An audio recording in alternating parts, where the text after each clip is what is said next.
to get everything done.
All right, boys and girls, welcome, welcome. Let me get this back to the right screen though. Make sure everything's. Oh, there he is. Okay, so we have me, Jetcity right here, and above me, you see the hoodie, you see the Ravens. You already know who it is. You see the little Yeah, beard sticking there we out. go. What up? It's Chief Squatch, the man, the myth, the legend himself. They think that he's in Portland. Yeah, They okay. think he's in Oregon somewhere hiding in the woods. No, no, New Hampshire. He's hiding in New Hampshire. New Hampshire. That's where it's at. How he avoids them. We're gonna be talking about Week 9 craziness. Actually, I looked over a lot of the stuff for Week 9, and a lot of different quarterbacks starting actually this week. We had Nick Mullins for San Francisco, obviously Alex Smith for Washington. Um, Mason Rudolph even got a few throws in when Ben Roethlisberger had a little slight scare, and yeah, we'll be able to see all that here soon. Be able to check all that shit out. You ready, man? You ready to get into this? Let's do this. All right. First and foremost, first game, of course, you see up there right now, Packers and Niners. Like I said, Nick Mullins, first game in, well, not first game in, but he came in, started today over Garoppolo, even though I don't think Garoppolo's really injured. I could be wrong. Um, I feel like it's precautionary. I mean, I wouldn't say he played any that bad for somebody who's a backup. You know what I mean? Like, I mean, looking at the stats here, uh, once they load, he went 291 yards, 22 of 35, touchdown interception. I mean, like the numbers, the first numbers are great with the completion and the yards, but obviously lack of games. I think he could be more productive, but that's only if he had more chances. I think really in the starting position. Whereas obviously with Rodgers, 25-31, 305 yards, 4 touchdowns. I mean, Rodgers is just playing Rodgers right now. 147 the rating, ridiculous, ridiculous. Oh, absolutely. Aaron And Rodgers is he's feeling himself this year. He's loving it. that's exactly, and putting it mildly, pretty much. I will admit, obviously, San Francisco still have an issue with their running game. Only rushed 17 times for 55 yards. Just they did get a touchdown with Jerick McKinnon, but you can tell that's been a huge hole for them since Raheem Mostert's been on and off the field with injuries. That's got to be a huge red flag for them right now as a team and their quarterback situation. I mean, two big positions you really cannot think you're going to have success on the field without those two positions, you know? Yeah. Uh, I mean, personally, it was against the Packers anyway. I mean, right. it's Aaron Rodgers. I can never bet against the man. He's just beautiful. Yeah, and especially that Rodgers Devontae Adams dynamic duo just been on fire this year. 10 catches, 173 yards for touchdowns on 12 targets. Devontae still looking amazing this year. It's been and I say it last week. I think I said it the week before, but I will say it again. It has been a wide receiver quarterback duo year, and I love it. I love that there's so many duos out there like for this weird. Like I said, I can go through Rodgers, Devontae Adams, Josh Allen, Stephon Diggs, Russell Wilson, DK Metcalf, Kyler Murray, DeAndre Hopkins. I mean, so many quarterbacks are getting a lot of yards, but the receivers on the respective end are doing phenomenally as well. I just, it's awesome to see. I enjoy it, and looks like Nick Mullins found his guy too, Richie James, 9 catches, 184 yards and a touchdown. So I mean, definitely a great game for Richie James on the 49ers, and definitely you can tell him and Mullins are clicking. So that could lead to something for the Niners here going forward. But unfortunately, right now, Niners, played as well as they could, but again, with their running back quarterback situation, would have been shocking to see them win this one. You know, got Aaron Rodgers throwing dimes and dropping suck it signs. It's just you can't beat him. I'll never bet against that man in my life. Never against Rodgers. That's a tough one. I'm Never not bet gonna against Aaron Rodgers. not gonna lie. That's a tough one to bid against him, but it depends on the team against him. It's tough too, though. It is. It depends on the No, no, no. Hold on. situation. I will never. I'm not saying that I will always bet on the Packers. I will never bet against Aaron Rodgers. Fair enough. So, like, Those are the games that with like trouble, I'm like, well, like Aaron Rodgers with, any good football team would fucking destroy this right now. But since that's not the case, maybe they'll win. True, true that. And right now with the Packers, I think they're pretty much either tied or ahead right now in the NFC North with the Bears trying to figure out their quarterback situation, but which is crazy to see how well the Bears still are doing with that situation. But I still have hope for Nick Foles and that team as well. But yeah, definitely the Packers. It'll be interesting to see how well they do this year against, especially coming towards the playoffs, how well they're going to do in the playoff scenario. Because so far, a lot of teams, I'm not too sure. AFC looks like it's going to be a freaking. It's going to just be destruction. Like, there's so many good teams right now in the AFC, I can just say. But in the NFC, I mean, there's good teams, but I just feel like it compared to the AFC, it's like almost like in the NBA, the West Conference and East Conference, where the East Conference was just dominating galore, and then the West Conference was like, well, we're still here, like we're still here, but East Conference is like an overshadowing effect. That's all. Um, Yep. And to bring up what we talked about last week about the playoff extension kind of thing. So they mm, did sign, they did pass the thing in the NFL. So basically, if a crucial game is postponed and they have to go to a week 18, they're going to be extending the playoff bracket. And there will be an additional 2 teams, I believe. that'll be interesting to see. I mean, I'm almost wondering when they're gonna do the whole because I know a lot of teams have been talking about this too for mostly for NBA. And I wonder if any other teams are gonna do it too, where they're gonna try to just destroy the whole NFC and AFC conference and make it so it's just all right. Screw it. Whoever's the top 16 teams make it to the playoffs, or whoever has the best records. Because like I said, there's My been mom, who doesn't watch football, said that. She was like, all right, I get it. You only play 16 games. So you have, 15 other teams in your division. So, you got the NFC. You play everybody from the NFC. And then, like, your rival game or something, or, last game of the season is, okay, so you're ranked you're ranked 11th in the NFC. So now you're going to play the 11th ranked AFC guy. okay. I Like see. something like that. I see. But at the end of the day, it turns out to be the best teams, or the best 8 teams from each division go into the playoffs.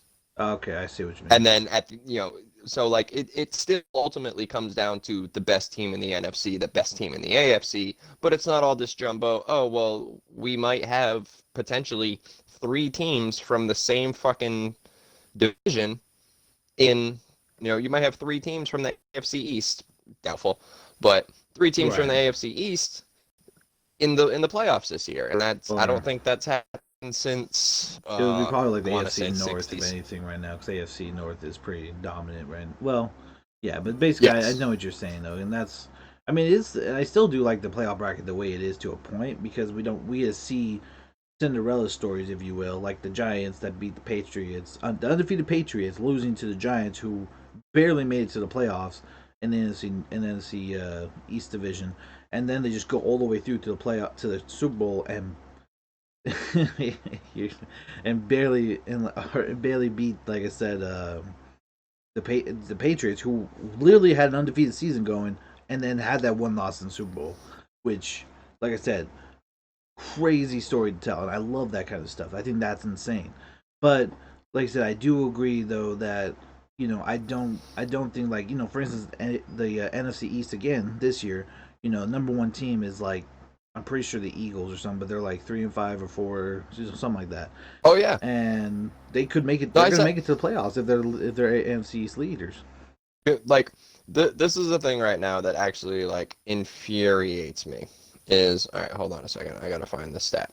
Um, so I know I don't know the schedule off the top of my head, but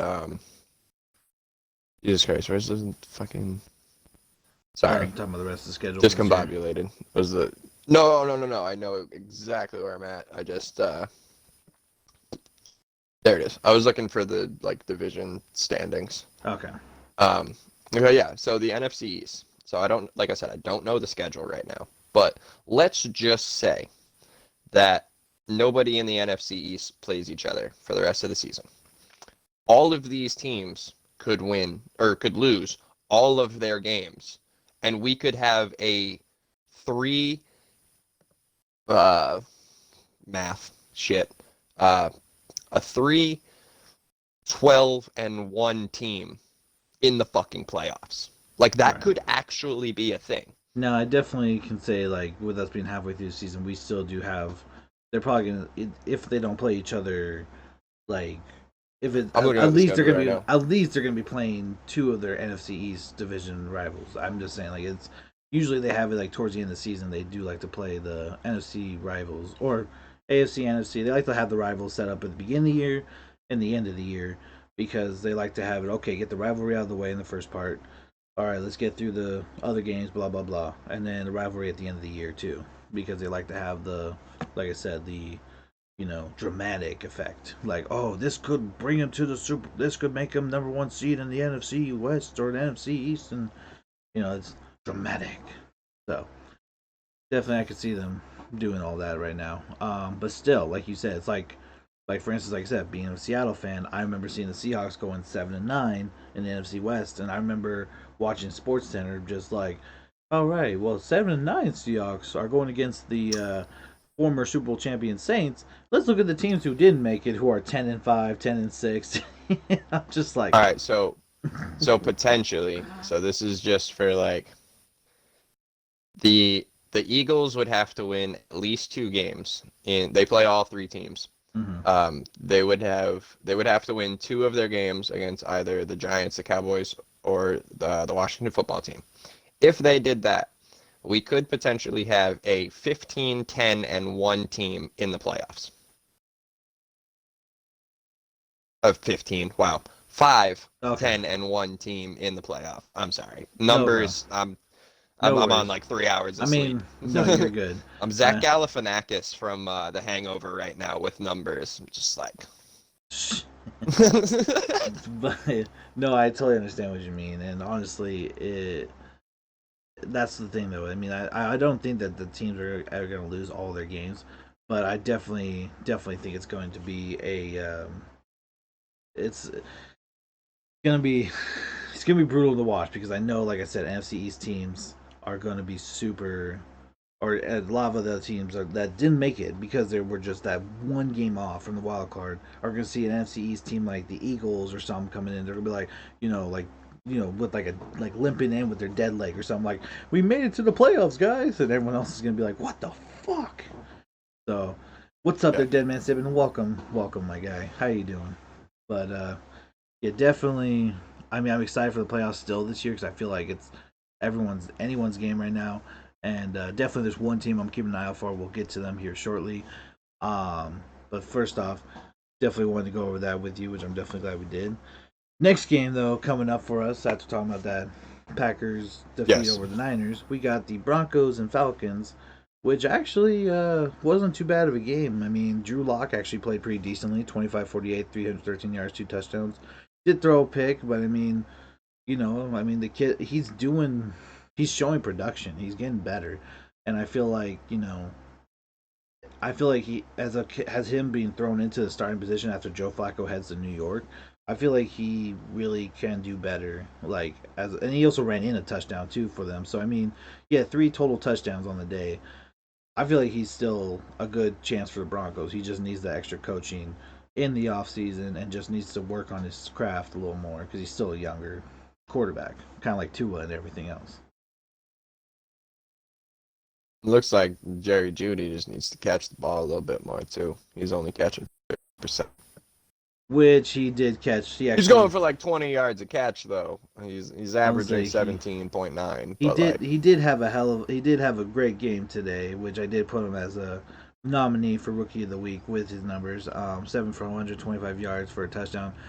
But like you said, Drew Lock did target him 14 times. give a nod.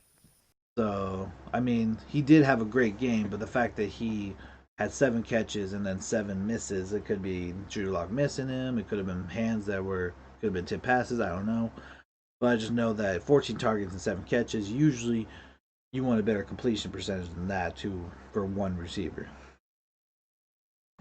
Like looking at the other side, for instance, Olamide Saki has had 4 catches, 103 yards on 6 targets. Hayden Hurst 62 yards on 7 catches, 8 targets. That's more of what you want to see. And that was Matt Ryan, obviously. 25, 35, 3 touchdowns and interception as well.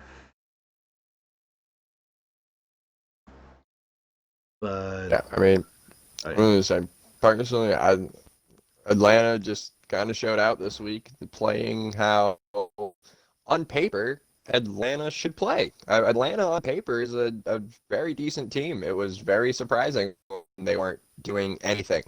So it's nice to actually see them being the team that they are on paper.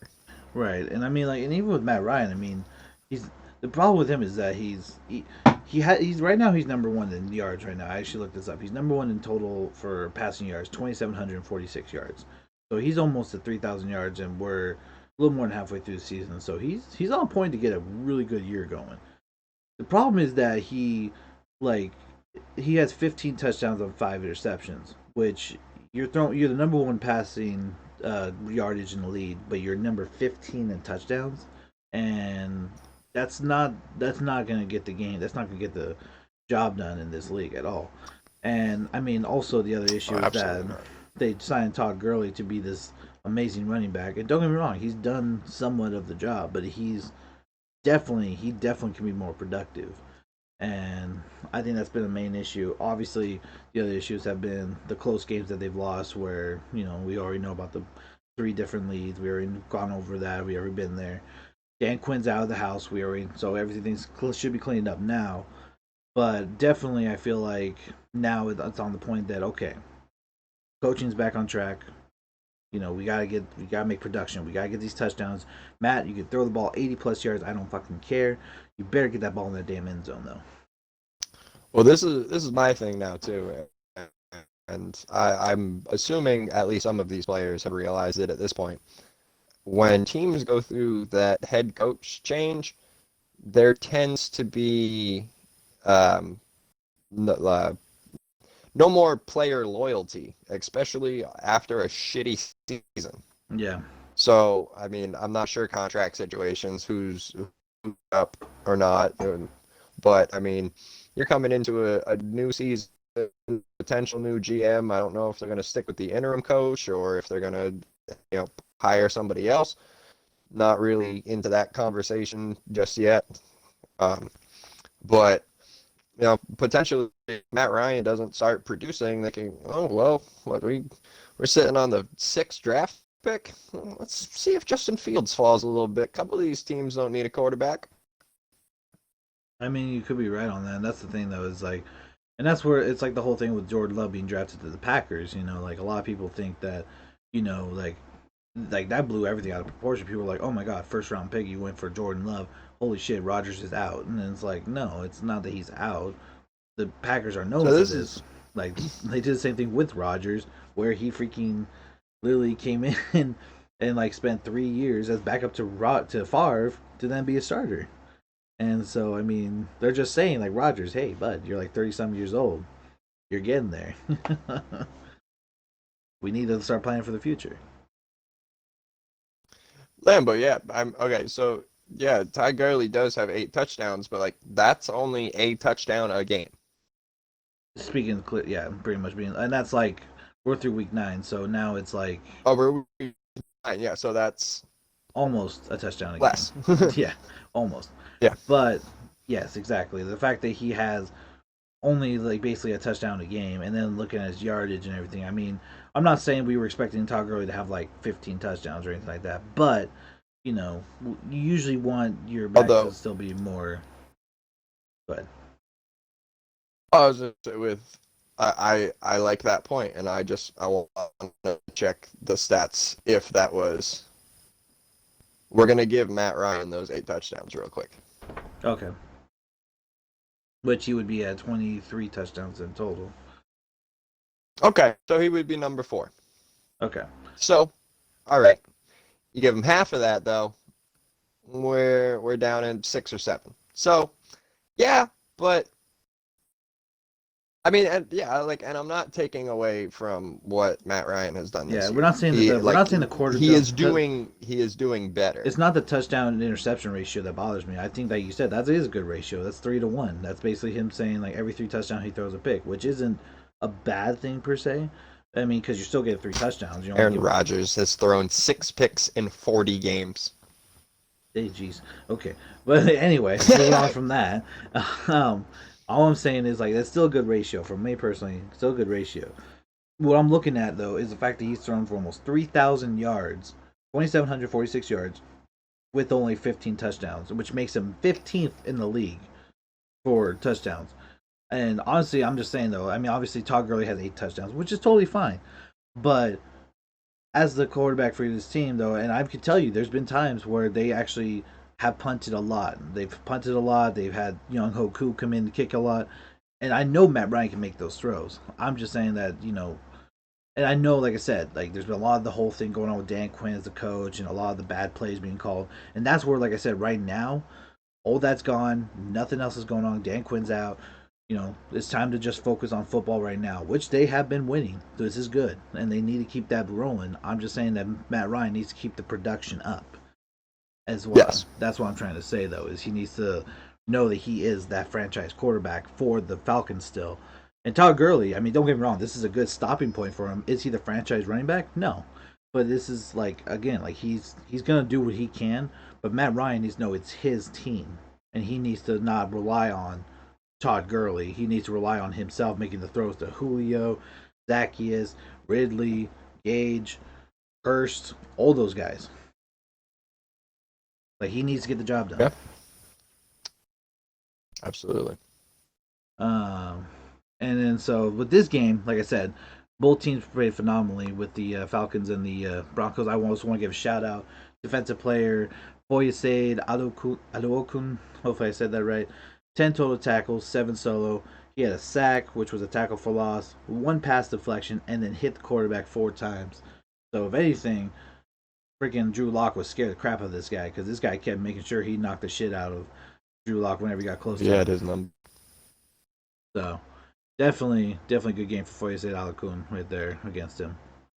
And otherwise, I mean, this was just a close game, all led down to the wire of pretty much last point wins. And Atlanta, even though they gave up 3 touchdowns in the fourth quarter, made sure they held that win, which was good. And again, that's another thing Atlanta needs to work on. Like second half defense needs to step the hell up because I don't know what happens in that first half. That first half is great. Second half and fourth quarter, like let's go. You know Come what I on. think the problem is these days? What's that? Nobody takes Mike's secret stuff at halftime anymore. Oh, this. We learned a valuable lesson as kids in Space Jam, Yeah. and not a single one of them took Mike's secret stuff. They're all smoking the Gatorade, H2O. Yep. It's all in the mind, though. It's all in the mind. I'm an idiot. Hey, you know what? That was the king. That was the thing, though. Like you said, though, it's the thing, though. They were They, yeah, they were tired as fuck. Like but they literally again, looked like they went into the locker room and they were what's like, okay, so we just stand here for what 20 minutes and then we go back. All right, I mean, hey, let me football see my has phone. has a lot more physicality, but it's like that thing I hear in baseball all the time. It's 90% mental, 10% physical. When football is a little bit more physical, but it's still a shit ton more mental because you got to keep yourself in check. You got to keep yourself focused. Like like you could be tired as shit in the second half. As long as you're still focused and you know that you're gonna make it through, like you can still have a good game and you can still play good defense. I don't know what's going. Like I just hope the Falcons do turn that around. Like that defense needs to definitely needs to turn that around. Okay, so this is the team I I was mean, talking about. Oh, go ahead. I was gonna say maybe they were a little bit defeated. Now the offense is playing a little bit better. They're like, all right, we can get behind them now. Like, all right, maybe we need to start doing our job a little better. Right, and like I said, like that's where I was like saying with that Lions game with the running, but with Todd Gurley not wanting to score a touchdown, and the defense trying to make him score a touchdown. I'm looking at Atlanta's defense as an Atlanta defense, like I'd be pissed. Like y'all really like everyone doesn't want us on the field because they're gonna score on us. Y'all really think that shit? Let's get them, boys. Let's fucking knock Stafford's ass out. Let's get these guys covered. Let's play some hard knock fucking football. Like I'd be pissed off, but I mean, there's a reason they showed all those fourth quarter blown lead stats in the Falcons game. I mean, yeah, it's they get tired. They gotta fix it. That's a big thing. yeah, which is to come probably. I'm thinking that the rest of this year and at the end and starting next year. I think. Now this game, like again, being a Seattle fan, I have no, and I'm not doing any bias thing, but I am focused only on the team that I think is a really dangerous team in the AFC. That I really want to see do well. And I actually want to see like how far they can go. Is Buffalo. Buffalo has been a lot of people don't talk about Buffalo. I know some people do, some people don't. For me though, they've been a team we've been watching since the beginning. Their chief, and they have been deadly. Josh Allen has Oh, been phenomenal this year. Like honestly, like on his way to an MVP year for me personally. Like he's been amazing. He's third in yards, 2,587 yards. He's fifth for touchdowns at 19. He's only thrown 5 picks as well, and his total QBR is only a 79.3, so he's sixth in the league on there. But his team's 7-2. He's how many times has he been sacked? how many times has he been sacked total? Yeah, Let me see is that a stat they show where you're looking? where I'm at now. No, but I can definitely find it. I can find it. Let's try to find it real quick. Okay. All right, so 2020, he's been sacked 20 times already this year. Okay. I mean, seven of them came from this game. Right. Um, And so before this game, he was only sacked 13 times throughout the whole year. So that's a really good O line. Now don't get me wrong, Seattle, like he said, totally, and the fact this is where I like again I praise Josh Allen. 31 to 38, 415 yards, 3 touchdowns with 7 sacks. Like that just shows he got hit and tackled 7 times behind the line, where his O line gave up on him or whatever the hell happened, and he still had a 138.5 rating. He still got the ball downfield and made those plays. He didn't give a damn about these people hitting him. I He was gonna say said he said, "All right, cool. Let me get back and up. Let's go." yep, and with the 0 interceptions too, like you could definitely tell that he. I mean, I'm not gonna say every sack. I will give credit to the Seattle defense. I'm sure they snuck up on him Oh, a couple of times, but yeah. I'm sure that there was a couple of moments too where he looked down the field and he went, "I could get rid of this ball and avoid this huge hit right now, or I can just tuck this bad boy and And then take the hit, go down. I'll make it up next play." the fact that he would, and that's the crazy thing. Like I said, he had 31 and 38. He missed 7 targets, and like you said, zero, uh, zero interceptions, and he had those, and like that is phenomenal to me. That I mean, like I said, I could choose different words, whatever the fuck you want me to say, but that is amazing. That the fact that he like took those 7 sacks and still said, "I'm scoring 44 fucking points on you guys." Like because he didn't just have that, he also ran the ball in for a touchdown. He had 7 carries, 14 yards, but he had 1 touchdown on a rush too. So he had 4 total touchdowns with those 7 sacks. Like I mean, the fact that that he was totally like this. Fuck your sacks, get out of here. Like, I love that shit. That's You're gonna tackle me? Bet. Go ahead, hit me. All right, I'll get you next play. Don't worry. Like, whoo, boy, you dangerous. Watch out. Holy shit. Whereas Russell Wilson, love this guy. Don't get me wrong. 2041, 390 yards with 2 touchdowns, but then he threw 2 picks on 5 sacks. I mean, like Russell, like I mean, it's like last week or the week before we played the Cardinals. He threw 3 picks. Like Russell does make good choices at times, but his problem is that he tries to get rid of the ball way too much, and he doesn't try to throw it out of bounds. He tries to make a play where there's no play to be thrown, and that's where he pretty much obviously then throws the picks, and unfortunately then that's where we are like, oh well, they have the ball now. So definitely though, like I said, Josh Allen, hell of a game. I love that. Russ Wilson, still had a good game, but yeah, he needs to make better choices on getting rid of the ball because yeah, that was ridiculous. And he still threw to his favorite targets. DK Metcalf, 7 of 9, 7 catches of 9 targets, 108 yards, a touchdown. David Moore stepped up with a touchdown for 71.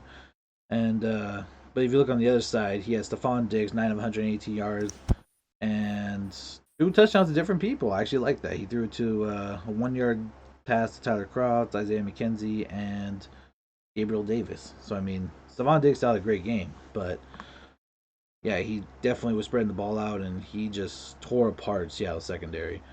And then, like I said, gave zero Fs to the fact that he was sacked 7 times.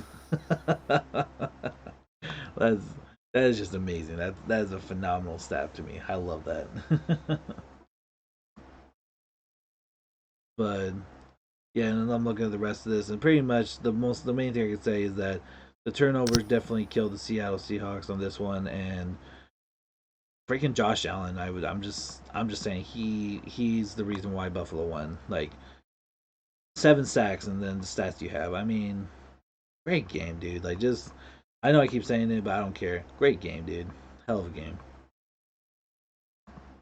Sorry about that. Marquise Brown just mentioned me in a stream. It was kind of cool. What now? Marquise Brown just went live on Twitch, so I opened it up real quick, and I was like one of the first people in there. So I was like, I did the hashtag Ravens flock, and then it was like they need to start using their soldiers, which was if you follow Marquise Brown's tweets, he tweeted after last week's game, like, basically I forget what the exact tweet was, but it was the Ravens have soldiers, or like, and they never use them, never.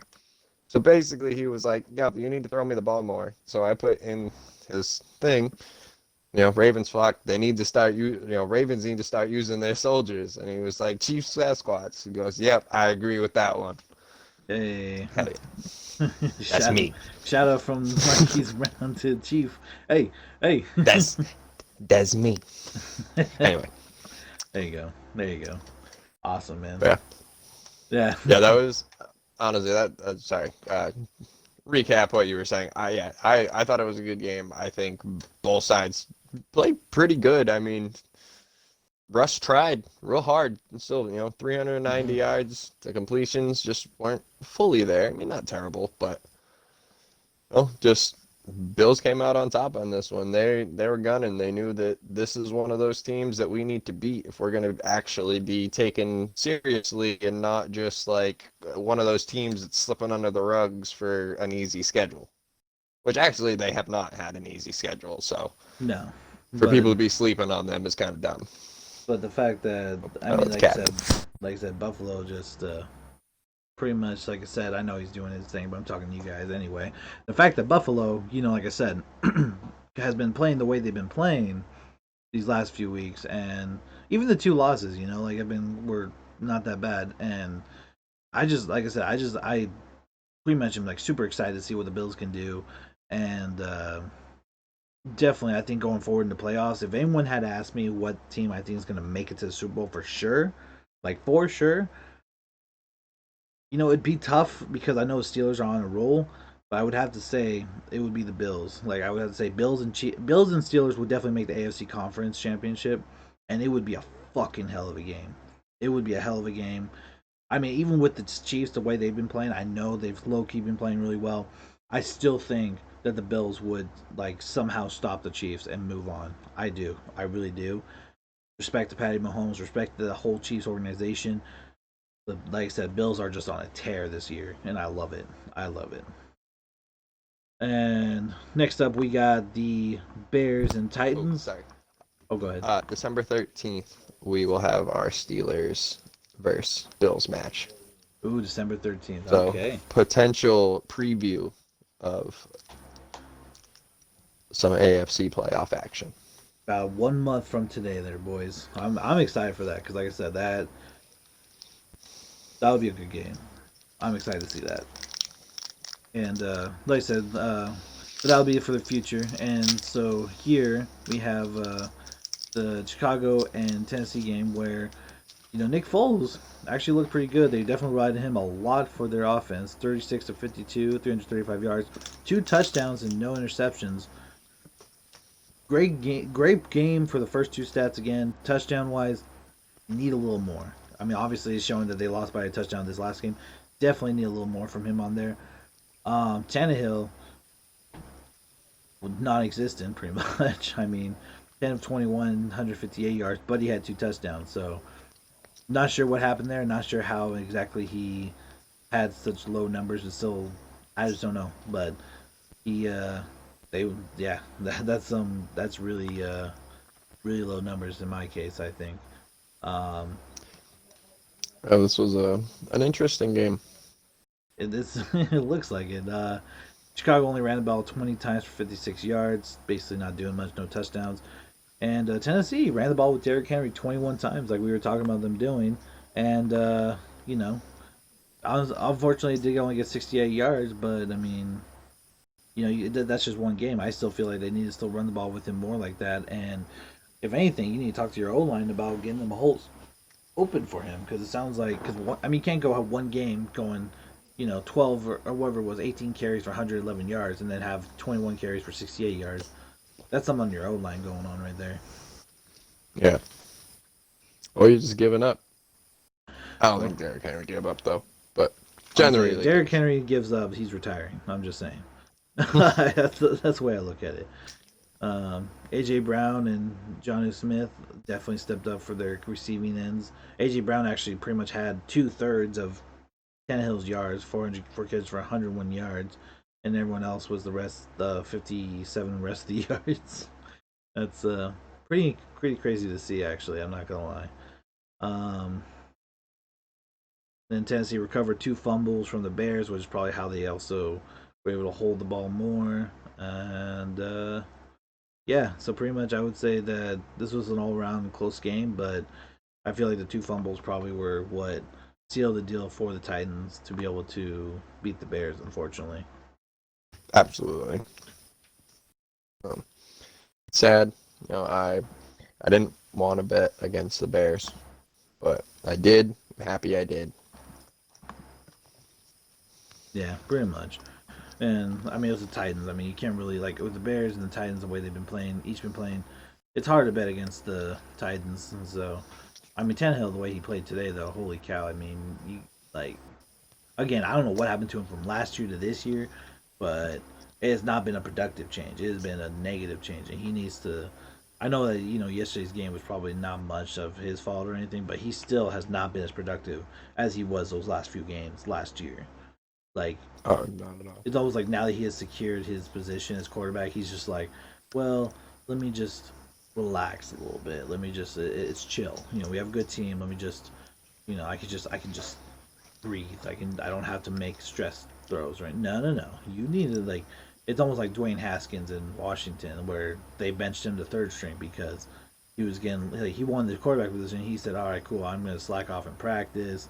I'm not going to try as hard in drills." Yeah, no, it's not how that shit works. Yeah, not at all. And moving on to the Ravens Colts game, the Ravens won 24-10 with Lamar throwing Oh yeah. 19 to 23, no touchdowns, no interceptions, 170 yards, and he ran the ball 13 times for 58 yards and a touchdown. Pretty quiet game all around for him and the offense, honestly. I mean, that's a really quiet game if you look at it. Philip Rivers, 25-43, 227 yards for an interception, no touchdowns. And then they had Brissett come in for like one play to throw and didn't work out at all. Uh, like I said, rushing wise, both sides pretty much had about 100 yards each. Baltimore had 2 touchdowns, whereas the Colts had only one. And yeah, it was just a quiet offensive game for them. My goodness, Darius Leonard had a hell of a game. Defensive Player of the Week nominee. 15 total tackles, 13 solo with 1 tackle for loss. Dude was all over the field, tackling, doing what he can. Hell of a game, man. Well done. Oh, Um, a great game by him. and then The I will even say as a Ravens fan, represent the flock. Um, that Chuck Clark, it was a pick fumble recovery touchdown mm-hmm. was very controversial. I still don't know how I feel about it, but I'm a little bit more comfortable because if it was within 7 points, that's where I would be. I wouldn't feel right with that sitting on the Ravens' conscience. But we did have a 14-point lead, so we had that extra touchdown of a cushion. So I'm a little bit more okay with it. But it was very controversial. Exactly. Only good thing about Chicago is where Al Capone lived, and also Jordan. Shut up, Iverson. You hater. Don't you disrespect Big Pole Nick Foles that way. But no, and like I said, that's where I was like watching. I was looking at the play too, and like I said, if anything, they still had the extra offensive touchdown, so they were already ahead, like 14 to or 17-7, if you will, because they had the field goal as well.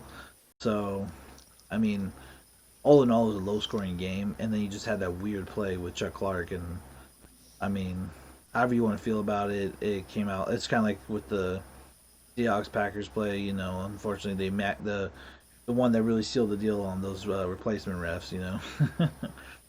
Say what you want, how you feel about them. Because I know how it is, I know how it feels, but it's in the past. It happened, and luckily, it got rid of those replacement refs and brought in some actual refs. So, like same thing with this. Like maybe NFL will look back at it and try to do something more. Like maybe they'll make a rule about certain like how it happened or anything, but we'll see. Bulls was a good eagle, not a bear. Oh, Iverson, you hater. Anyway, Just brush them off, Big Pole. Just brush them off. on to the next game. We have Panthers versus the Chiefs, and honestly, I am just happy as can be for my guy, Mr. Teddy Bridgewater, because he played amazingly. He had 36 of 49 passing, 310 yards. He did only have two touchdowns, which you usually want like at least a touchdown to 100-yard, ratio for a quarterback. But, still had an 103 rating. Mahomes, 30 45, 372 yards, four touchdowns, 121 rating. I mean, a great game as well. I'm not bashing on Mahomes at all. It's just more like it's one of those things where we've seen Mahomes. He's a monster out there. We just expect this now of him, and I'm not trying to say that in a mean way to him at all. It's just one of those things where I see those numbers, I'm like, yep, there's Patty. Yep, he doing his thing. Yep. Yep. No, that I believe he's falling very much into the Aaron Rodgers like kind of portfolio of where Aaron Rodgers is very, I mean, other quarterbacks too, but like Aaron Rodgers at this point is just kind of like he is compared to himself, and that they don't bring up Aaron Rodgers in a lot of conversations. I think right now Patty Mahomes is he's still kind of one of the faces of the NFL, but I think in the next year or so it's gonna turn into, for lack of better words, the Patty Mahomes show, which is okay. Well, yeah, he's putting up 400 yards and four touchdowns a game. Why isn't he doing more than that? He was doing that 2 seasons ago. Like, so he's not progressing as a player anymore. He's just like, oh, well, I'm great. So, like, I guarantee that's the conversation that's going to be had. So, like, it's kind of one of those bittersweet, like, if you hit your peak too soon, then you you can't really go any higher than that. So they don't really They talk just about you after a little while. and they just expect you to put those numbers. I just looked up his numbers right now. I'm like wondering, like, Patty Mahomes for freaking MVP. What are y'all talking about, bro? I take that back. 2,687 yards. He's second behind Matt Ryan in yards. 25 touchdowns, second in touchdowns. One interception on the year. Number one in the league as a quarterback, not throwing an interception except for this one time he did. And an 85 quarterback rating, which is second in the league. I mean, I take back like what I said about him. He like holy wow. Yeah, like that. Yeah, exactly. It's like he's It's is 100% MVP caliber. Like, 100, if 120%. your team would increase at least tenfold, and like I would put money on this, your team would increase tenfold. There's a couple that maybe not minus minus maybe the Packers, Tampa Bay on a good day when Brady's actually playing like Brady. But like, there's not many teams where if you took out their existing quarterback and put Mahomes in, they wouldn't immediately just become an all-around better team. It's true though, and I At least mean, on offense. and that's where again I feel bad because like we're talking about all these other people, like I said, like Josh Allen, I still feel like could win MVP with the way he's changed the Bills around. I mean, don't get me wrong, like Mahomes is still Mahomes, and he could win back-to-back MVP years without a doubt. But I'm just saying that Josh Allen has proven that he like deserves to be talked about because he has led that Bills team from being like in his like what third or fourth year now, like having like Yeah. losing records the first couple of years to now being like, hey, we have a team, let's go. And he's like 7-2 now. They're leading the AFC East. I mean, yeah, sure, Tom Brady left, but it's like now Tom Brady's gone. I mean, there you go. Buffalo's like, hey, it's our chance. Let's go. And man, I it's just mean, I feel like Kansas City is like, I don't even know if this is an expression, but like, I feel like Kansas City is the elephant that's swept under the rug. Like, everybody knows it's fucking there, but for some reason, we just look right past it. like Just like, yeah, Kansas City. we're Yep. talking Oh, about all yep. these other teams that are like goats and stuff, and like like oh man, this is gonna be a great team to watch. Oh, this is gonna be a great team to watch. And then out of nowhere, the rug slips off. Like I said, when playoffs hit, the rug slips off, and we're like, oh shit, Kansas City is doing amazing. Oh my god. I'm gonna look up the And Lamar. stats. Hold on. Oh, Lamar may have won. Oh, you're right. I think Lamar did win MVP last year. You're right. Uh, Mahomes won it the year before. My fault. Yeah, My Lamar fault. won it last year. I knew he won it one of these years. I thought, yeah, you're right. He won the Super Bowl last year, right? Right? Yeah. Yes. Okay. All right. Yeah, you're right. You're right, Iverson. I fucked that up. And Boogie. Sorry, I meant to get back to you on that for Nick Foles. So for let me get to Nick Foles, bro. Okay, first off, there, Boogie. Like you don't understand. I'm like, she's laughing over here because I talked to him about this before. Nick Foles got shafted in Philadelphia because when he was there years ago, he was supposed to be the quarterback there after Mike Vick. I think it was Mike Vick at the time because that's why they drafted him, was because Mike Vick, obviously being of age, wasn't gonna be there long. And then they decided instead when Chip Kelly came in, good old grand Chip Kelly, he came in and said, you know what? I like you, Nick. I think you're cool. I'm gonna send you over to St. Louis though, and we want that busted ass knee of Sam Bradford to come here and do some shit. Guess what? He didn't. You know why? Because he has a busted fucking knee. And so Nick Foles goes to St. Louis, and guess who was the coach at St. Louis there, Boogie? Good old freaking oh god, what's his name? Fisher, Jeff Fisher. And I don't know how you feel about Jeff Fisher as a head coach there, Boogie. But let's face it, he went from Tennessee to St. Louis, and it was not that pretty. It really was. He went 8-8 with that team every year or something like that. And I'm not saying that Nick Foles was like not to blame. Like he just couldn't follow Jeff Fisher's scheme, and I don't think that again. I just don't think Jeff Fisher was that great of a coach anyway. And so then, yeah, he leaves, goes to Kansas City, where he doesn't even start. I don't think. I think he was like a backup or some shit. And then he like was just sat there. And then he went to Philadelphia, won the Super Bowl with them, as a backup to Carson Wentz. That was fantastic. They said bye bye, see you later. He goes to Jacksonville, breaks his collarbone, so he doesn't have a chance to really play because he only had like one or two. He had like one game where he then see you later. And then Minshew had a phenomenal like 8 games, so they said, hey, welcome back, Nikki. We're actually going to stick with Gardner. And after this year, thanks for your time, but see you later. It was like Matt Flynn in Seattle when we drafted Russell Wilson. It was like, okay, Matt Flynn, you're going to be our starting quarterback. Hey, about that. Russell's doing pretty good. See you later. Same thing. And so now he went to Chicago where Mitch Trubisky's fucking up, and now he's there trying to make a starting quarterback job. Don't get me wrong. He's had a few weeks to kind of accustom to it, but he's still, I think he has a chance there. He hasn't developed though with that coaching staff. Like they have to figure out his style because they're still trying to play with Trubisky's style. I feel like, and it's like, okay, Nick has a certain style. Like, bleh, you gotta adjust to that. That's what I'm saying. Like you can't just Absolutely. You can't just be like, oh, okay, we're gonna make you throw like Trubisky, because Trubisky's in there like, all right, cool, I can do that because he's Trubisky. Nick Foles can't do that. He's big pole Nick Foles. He can't do that. That's just Um, all I gotta say about well, that.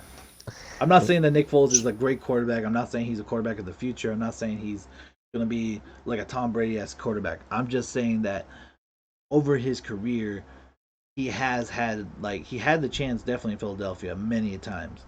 But I just feel bad because I feel like he's been shafted on his career because people overlook that fact for, like I said, like he got traded for Sam Bradford, and then Kansas City he didn't even start. Then he goes to Philadelphia where he started the Super. He went through the playoffs, won the Super Bowl for them, and then they said bye bye. Kept Wentz, who's now not doing that well this year. Goes to Jacksonville, breaks his collarbone. Minshew steps up, and they're like, "Yeah, we like Minshew more. See you later again." It's one of those non-ending trends of unfortunately something else steps in, and he's just like, well, there I go. So that's just how I feel about it. But like you said, Chicago, this is his chance to shine. If he doesn't shine, then absolutely, I mean, I feel like it's on him. But that's why I'm saying, like, right now, I'm hoping he does well in Chicago. Otherwise, see you later. yeah, he's done. Yeah, that's my thing. Is that that's his last chance, or else he might as well accept the fact he's a backup quarterback like Matt Flynn did. Honestly. Um. But anyway, so Just back. real. Oh, go ahead. I was gonna say, yeah. Back to the Patty Mahomes thing. Uh, in his first 31 games, he leads career for wins, touchdown passes, and passing yards Not surprising, as a especially quarterback. with the year he had where he threw what he throw 50 touchdowns and 5,000 yards in that second year of his. Yep, 50 touchdowns in 2008. He is he's only the third player to do so in a season with Manning and Tom Brady, and obviously he is the youngest. So ridiculous, so ridiculous. And Also has the highest number of touchdowns in a playoff bracket with 12, 10 passing, 2 rushing. wow, So, I mean, not that he's slept on, but like people are starting to lay down and get comfy with Patty Mahomes. Like, like oh, I mean, I can honestly accept that because I was doing the same thing. Only because there was like it was so quiet. Like I didn't think Manny Mahomes was doing anything. I look up his stats. How wrong I was. he's that elephant that just swept under the rug. He is the new Aaron Rodgers. Now, don't get me Like, wrong. I'm gonna have a killer fucking game, but oh, Tom Brady. I like I said, I'm still waiting for the day I want to see him play against. Like I said, like the Steelers versus the Chiefs is gonna be a great game. The Bills Yes. versus the Chiefs is gonna be a great game. I want to see those games come up soon, and I don't really know any other AFC teams that would really be good to go against him. But right now, those two definitely would be good games to go against. Now, this game he had against the Panthers, though, I mean that was a close freaking game, and like I said, kudos to Teddy because he played his heart out trying to get his team trying to get his team to win. Freaking 3 total touchdowns with a rushing touchdown and the 2 throwing touchdowns. McCaffrey 18 carries, 69 yards for a touchdown, and 10 catches, 82 yards for a touchdown as well. I mean, both him and McCaffrey had great games. Just both trying to step up as much as they can. Pretty much all came down to, for me, we lost this game for the Panthers. Joey Sly, 1 for 3 on field goals. You got to make your field goals, man, because otherwise, you lose by 2 and your kicker went 1 for 3. That speaks volumes. That speaks really high volumes. It does. So, like I said, I want like Teddy Bridgewater though. Hell of a game. Nothing to be disappointed about. I think that he's proven himself very much so.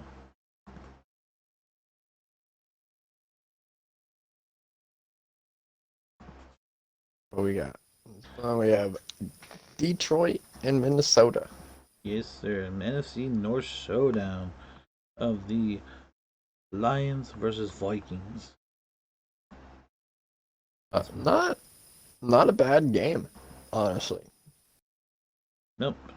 Vikings, I mean, like I said, I still am trying to figure out how Kirk Cousins got his numbers because, I mean, 13 to 20, 220 yards, 3 touchdowns. I mean, this is my issue with Kirk Cousins. And I know, like, oh, that's a great game. What do you mean?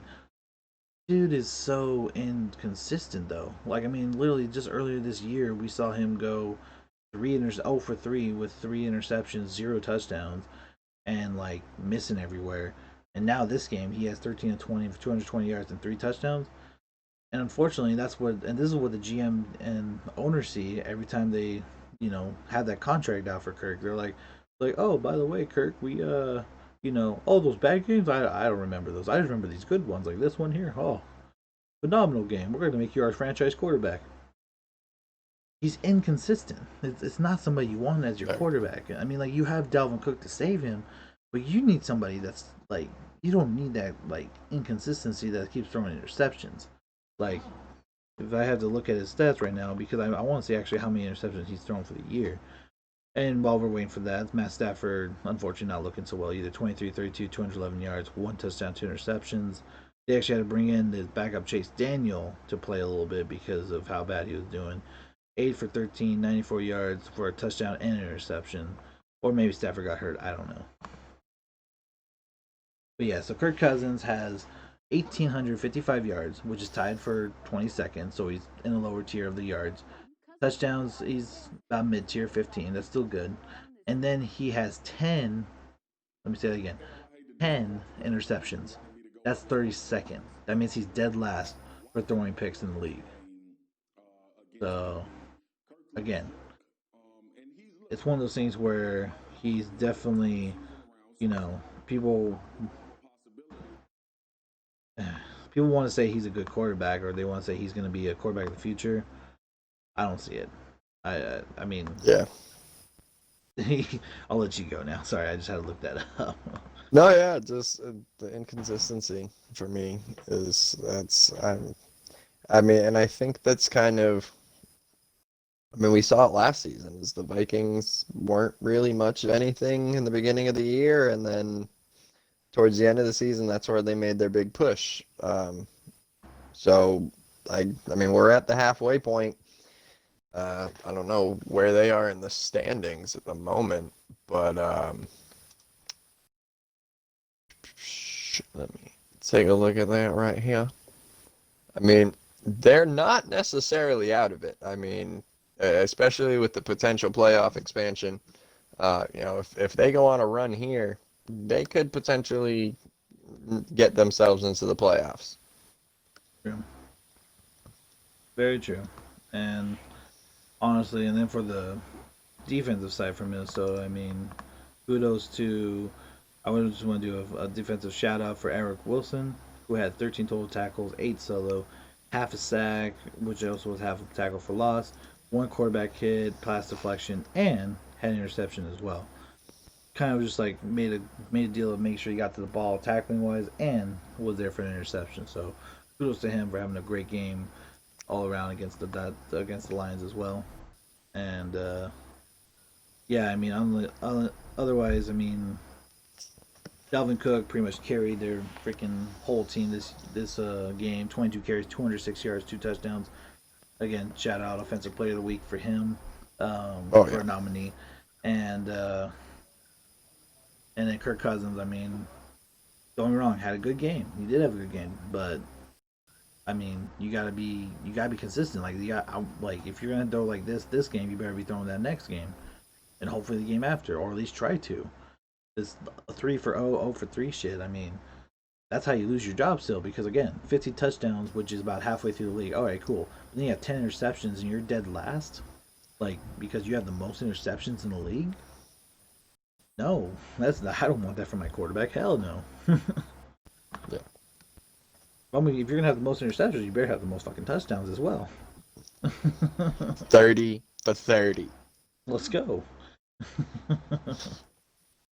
All right, next game we have is the Giants in Washington, where Alex Smith made his debut starting. Really came out kind of. I mean, he made his passes. I mean, 24 32, 325 yards, so he looked good. But then he had a touchdown and 3 picks. So I mean, I don't know if they were like on target and they tipped and intercepted. I don't know if he just missed them badly. But yeah, he threw 3 picks, which is still not a good number. And Daniel Jones on the other side, 23 of 34, 212 yards with 1 touchdown, with 5 sacks. And so he didn't throw any picks, but again, Daniel Jones needs to be more productive than that. I mean, like, he had somebody who was injured for the last 2 years throw 100 yards more than him in this game. I mean, you got to start throwing the ball downfield more, Daniel. Let's see who his main receiver was. Um, looks like it was actually I mean, some. All right, go. He was actually throwing just I was receivers. gonna say, yeah, yeah, yeah. Awesome Mac, Evan Ingram. Hmm. Yeah, no, I just wanted to make sure of that because, like before, like I said, he was throwing a lot to Wayne Gallman, Deion Lewis. He was throwing to his receivers or to his running backs like crazy. It's like, dude, get it downfield. Like, let's go. I mean, I know you're 2-7, but come on, like, this is for your job now. Screw everything else. You gotta save your job. You know, so that's just how I feel about that. And honestly, it was a close game all around for uh, everything else. And unfortunately, I would say the thing that lost it for the Washington football team was all of their turnovers. They had 2 fumbles lost to the Giants, and they had 3 interceptions thrown. So they had 5 total turnovers to the Giants, and they only lost by 3 points. So without those turnovers, I feel like they could have probably won this one easily. I mean, yeah, the that big fumble catastrophe was hysterical. I just all I could think of was putting like that old timey Yeah. like that's all I could think of the whole time I was watching that. It just I Shit, know it was technically only one, but it looked like there was four I was. fucking fumbles, Oh. and just you thought it was down, and then it popped out again. It was like Jesus, like okay, this is interesting. The way you were telling me, or I unfortunately didn't see either, guys. So let's go Chase Young. Unfortunately, he lost. I'm just saying though, Iverson. Anyway, so but no, for uh, like I said, I didn't see it, but like you said, it just reminds me of like the Wiggles song from back in the day. Hot potato, potato. Just everybody just not. Oh my goodness, how do you do that though? How do you? But It was bad. like I said, Giants still have nothing to worry about because even though they are 2-7 and Washington's 2-6, Philadelphia is at 3-4 right now. So they're all pretty much a game or two behind. They're fine. They'll be good. Holy All cow! right. That NFC East. Lord have mercy. God. Texans and Jaguars. Texans winning by 2 points. Jacksonville drops 7 straight games lost for the Jaguars. Only team that's worse than them right now. 0-8 Jets. So I was gonna give the Jaguars a little bit of credit because they they kept it close this game, but they're playing the now 2-6 Houston Texans. So they were playing a team just as bad as them, and they lost a little bit. So I think now that since the Jets have officially retired their stinks title and have moved on to the sucks title, I think it is safe to say that the Jacksonville Jaguars stink.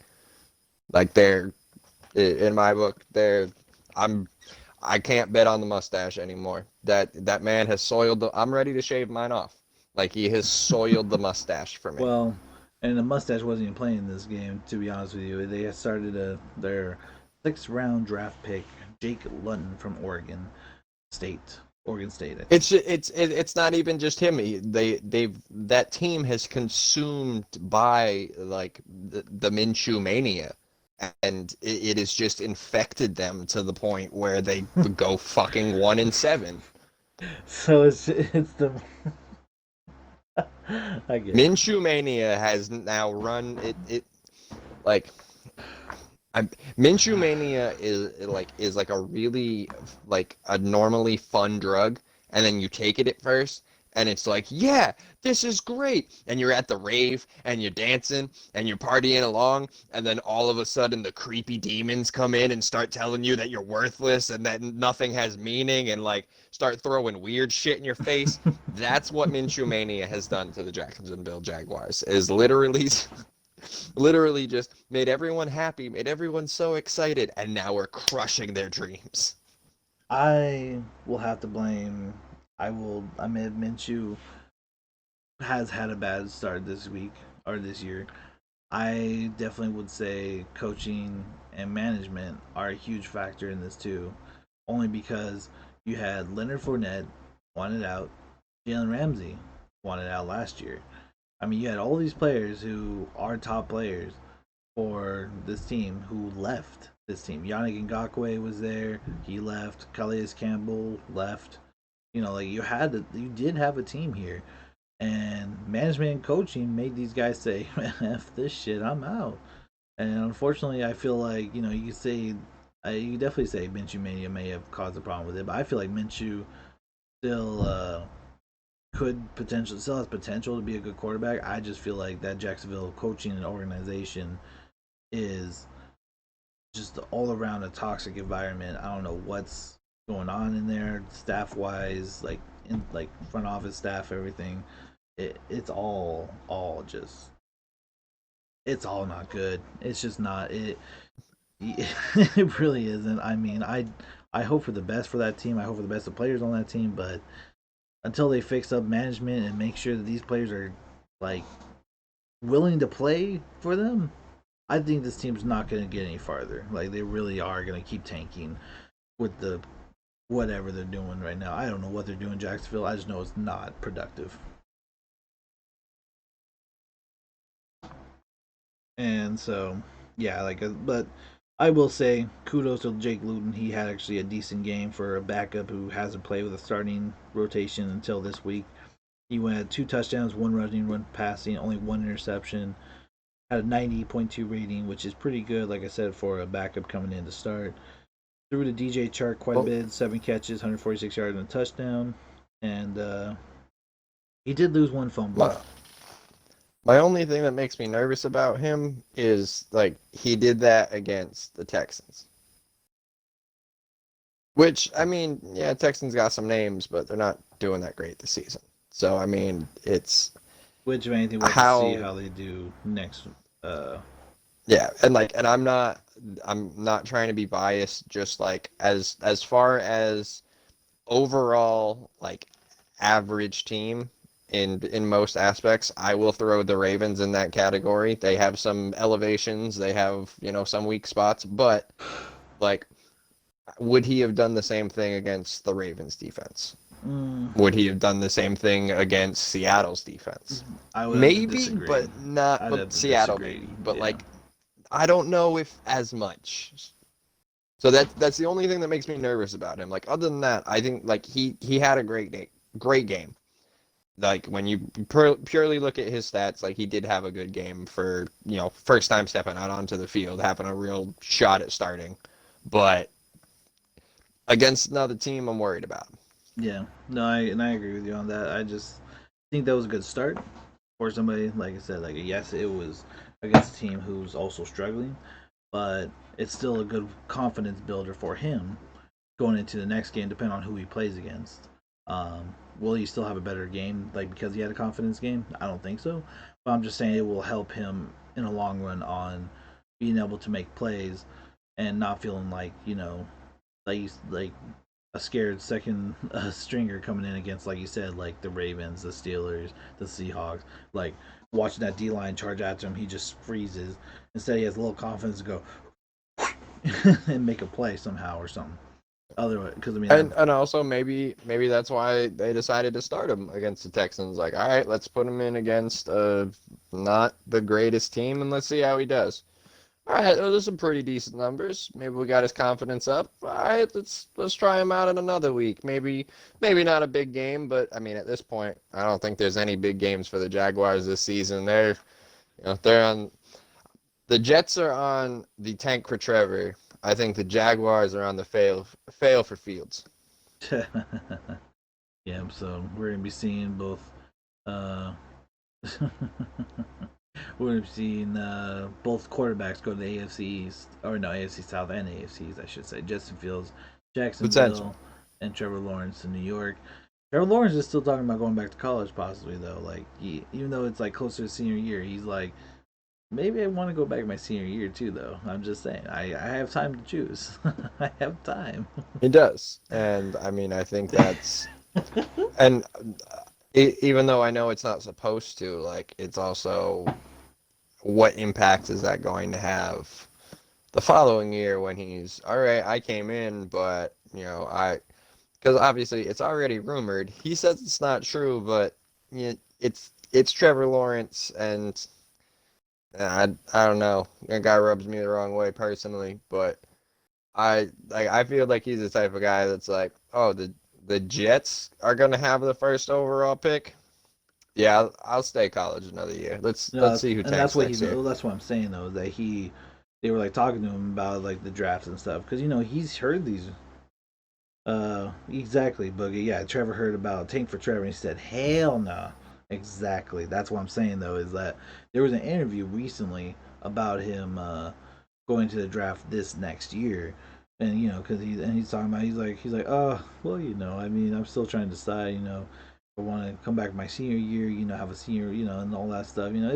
There's a lot on the table right now. I could come back for one more year for my last year in college, blah blah blah, and he knows he has that option to go back, and I'm just kind of watching like you can just tell by reading his face he's trying not to say it, but he's like, if the Jets actually like started winning more games and actually were trying to do better, then he would actually be like, maybe I can have a chance not to be in New York.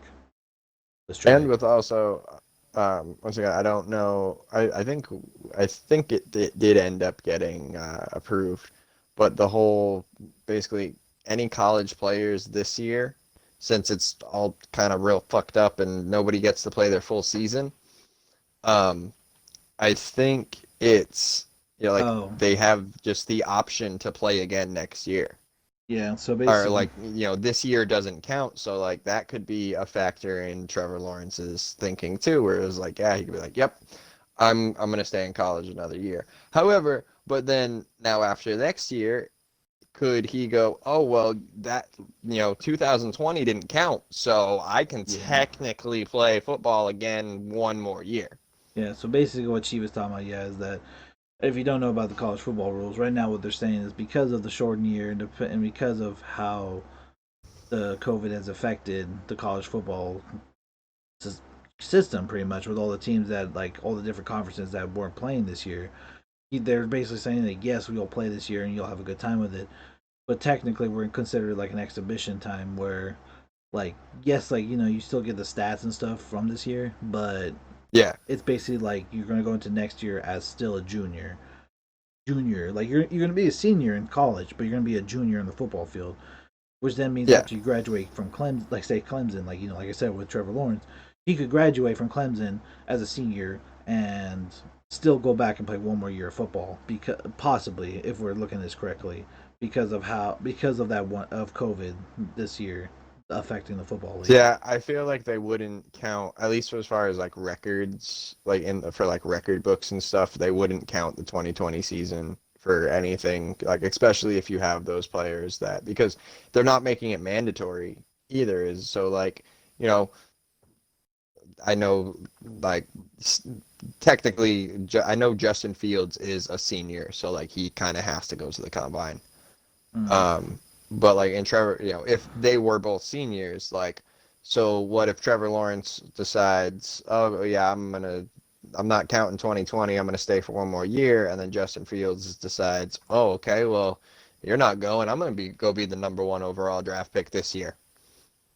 So I mean, you it's could. very interesting how these could work out. I mean, Like they could be I'm tanking for kind of Trevor, excited. but if anything, they could be like you said. Maybe the Jets will swap their mindset if Trevor decides to stay, and he goes, "Well, go ahead there, Justin, have fun." And all of a sudden, you see sorry, is it Shields? Justice Shields? I keep saying his name wrong. Justin Fields. Fields. God. We can see Justin Fields Fields. going to the Jets instead, and then having Trevor Lawrence come out next year, and who the hell knows where he goes then. So it's gonna be interesting, like he said, like especially I feel like Justin Fields, no matter what, he's going to the draft. So that might determine if like Trevor might hold up and let Justin take over the Jets organization. We never know. Yeah, scary. Whoever goes, I feel. I mean, Very interesting. I do hope for the best because I mean, anybody who goes to the Jets team right now, you just know they're just not excited. The one person that's happy on that team is Quinnen Williams, and he's just a freaking optimistic motherfucker. I'm just saying, like, I don't know if you saw that interview. He was smiling. He's like, "I'm still happy to be a Jet." I'm like, "Yo, you loyal as fuck." Yeah. Just saying. Must love Jersey. Whoop, wrong one. Yeah, we're still here.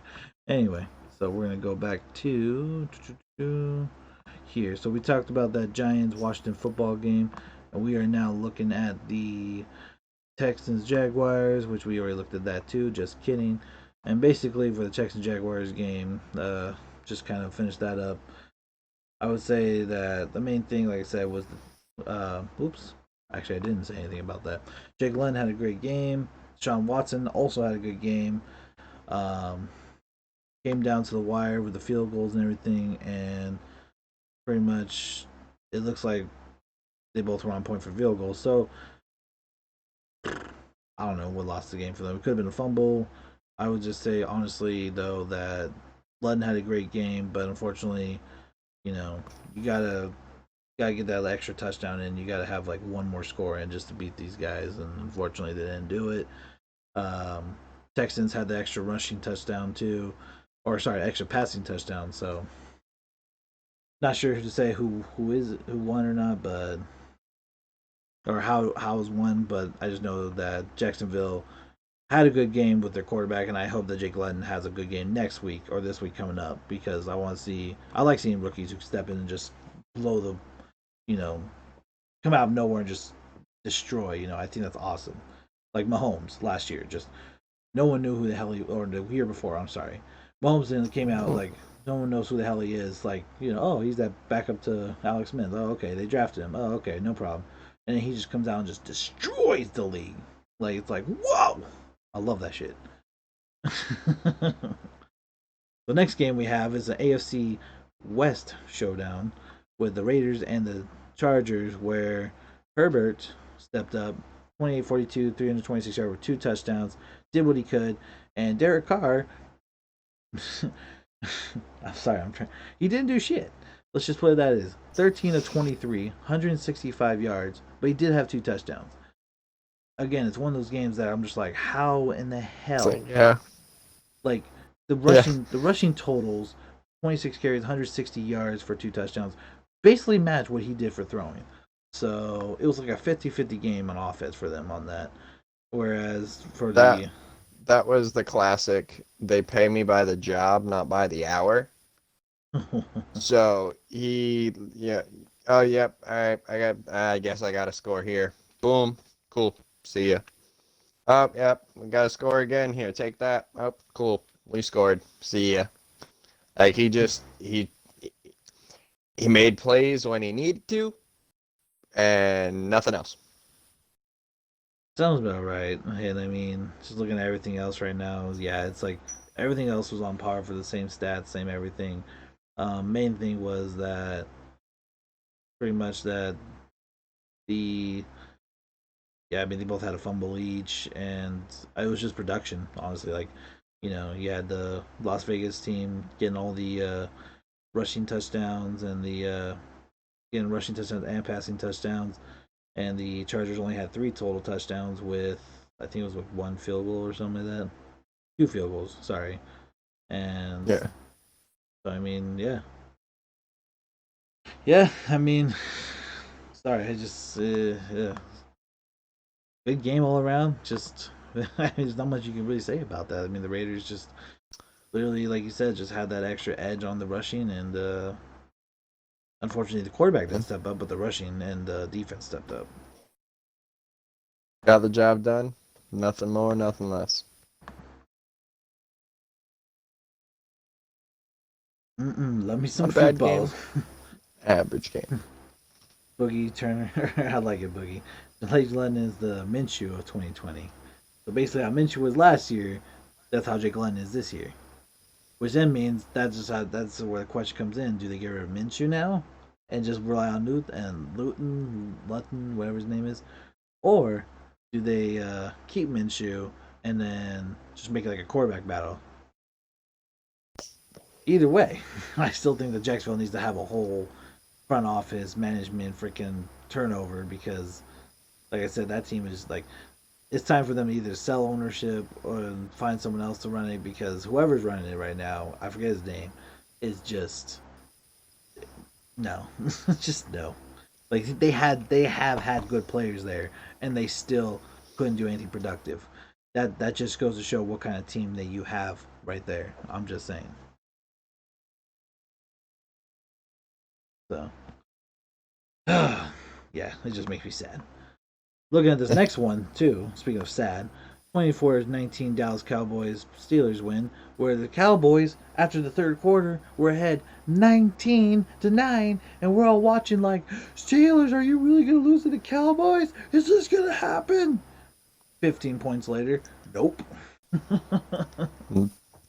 Fucking Ben Roethlisberger walks out of that locker room at halftime after getting taken down with that injury. Comes out at halftime like a fucking angel, just I'm ready. Let's go.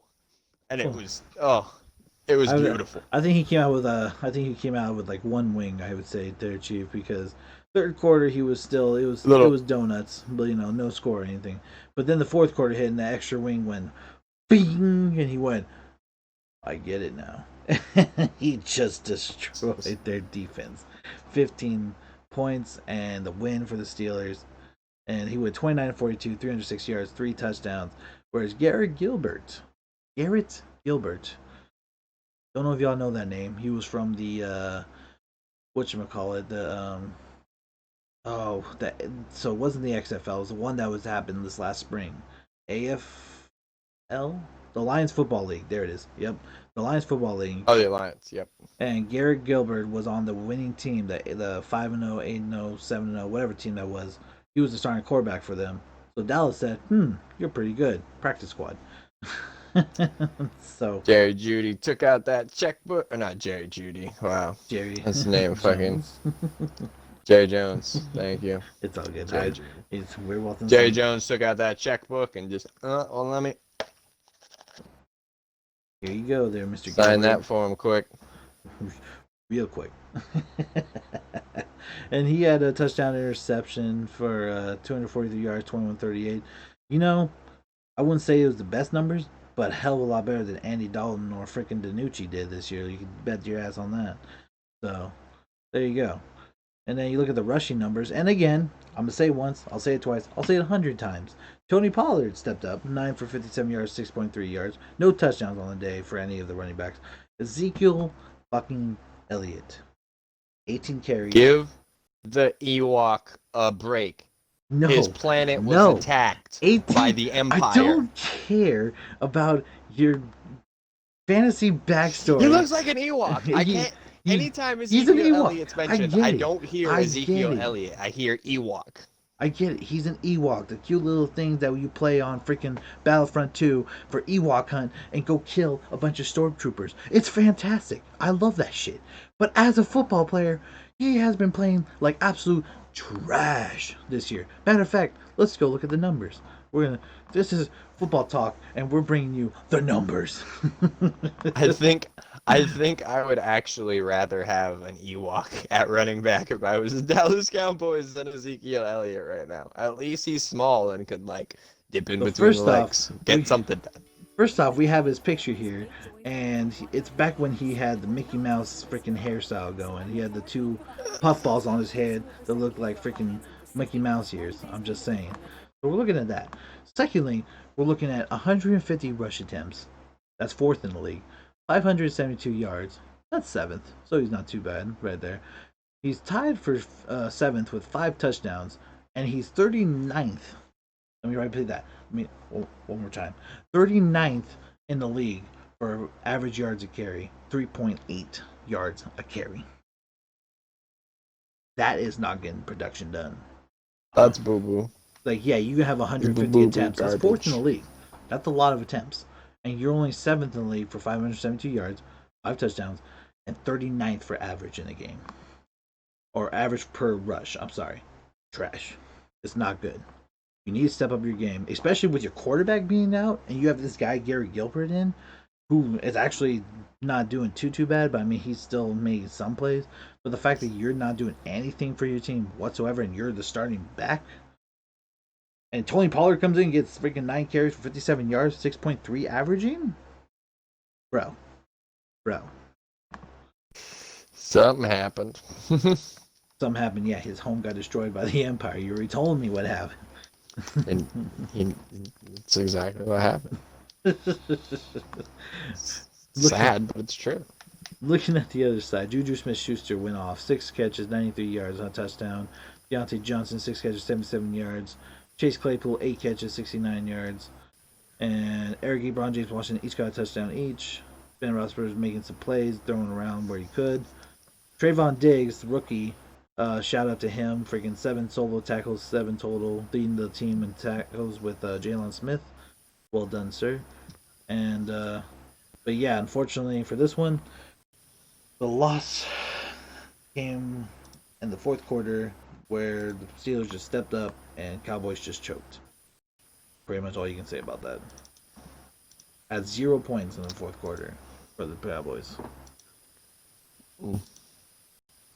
And next up, we have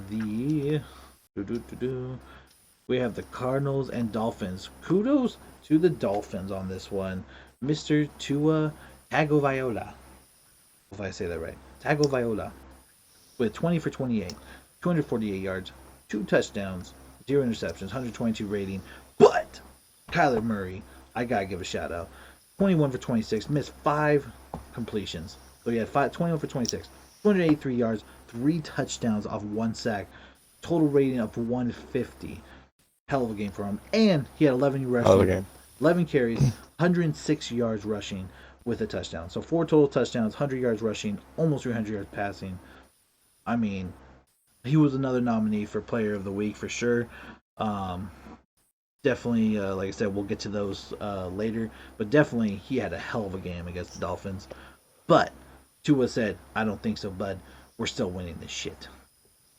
Well, more like the defense did, but you know. Oh yeah, I was. I got to be a little excited about this one. This is the only game that me and you disagreed on this week, and I came out on top. So I'm pretty happy that Tua recognized that in the football force. I'll call it. Just, keep that Star Wars theme going. Tua sensed it. He's like, I need to win this one for Squatch because this is the only game that him and Jet disagreed on this week, and I need to let Squatch come out on top. So I'd like to thank Tua for recognizing that and winning this game. That's exactly what happened. He felt the force of Squatch and The football force. fall upon him. It's a real thing. He felt it. He was like, this, I don't care about a championship. I don't care that I broke my hip and like almost didn't play football again. Like I don't care about any of that dumb small stuff. I need Chief Sasquatch to have a better week than Jet City. Like that was his goal going into the fourth quarter, and god damn it, he did it.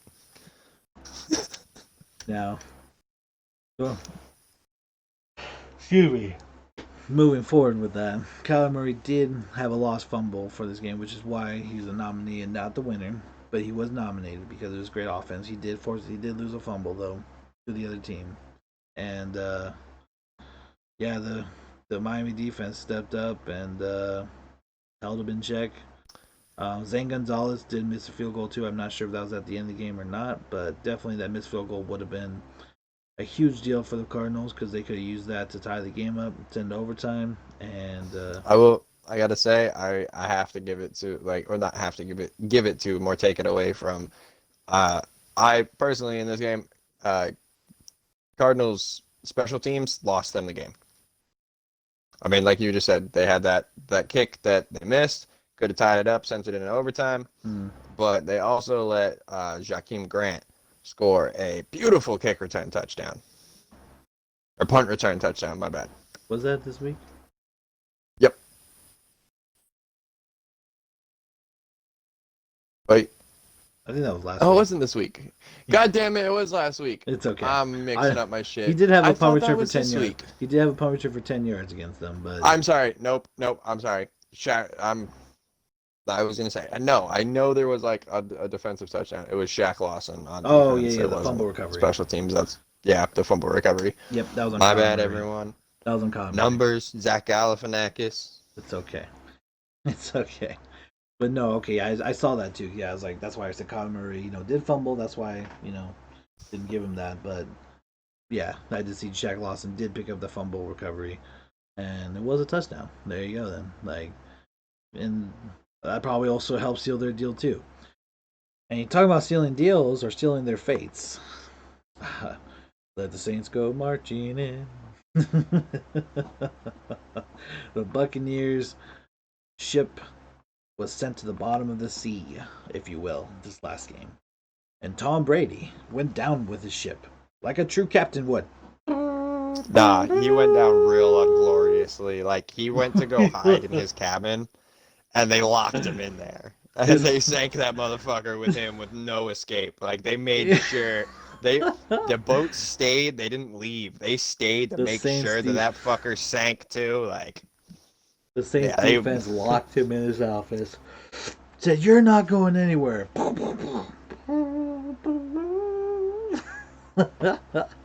Brady's like, "To the lifeboats," and they were like, "You thought."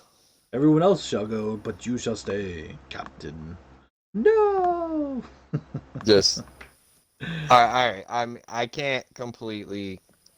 I can't say it was all Brady's fault because it definitely was a lot of play calling too. Like I'm gonna let's just get started on this. So first let's talk about the numbers here. Drew Brees 26-32, 222 yards, 4 touchdowns.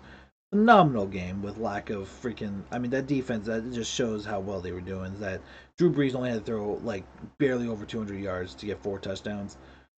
I mean, come on. And then you look at Taysom fucking Hill in this game. And we gotta talk about this real quick. Because this is Taysom fucking Hill we're talking about. 2 for 2, 48 yards. That was fantastic. 118 rating. Rushing, number 1 on the team. 7 carries for 54 yards. Long of 23 yards. Oh, by the way, can he catch the ball? You're damn right he can catch the ball. 1 catch for 21 yards. Yeah, Taysom Hill all over the field right now. Loving it. He does it all. And even Jameis Winston gave in and said, "Hey, can I throw the ball once? 1 for 1, 12 yards, 116 rating." That's right. Now we're looking at the other side. Tom Brady. Well, I was just gonna say when. Oh yeah, go ahead. Say that one first. Actually, it's okay. 22 of 38, 209 yards, 0 touchdowns, 3 picks, with a 40.4 rating.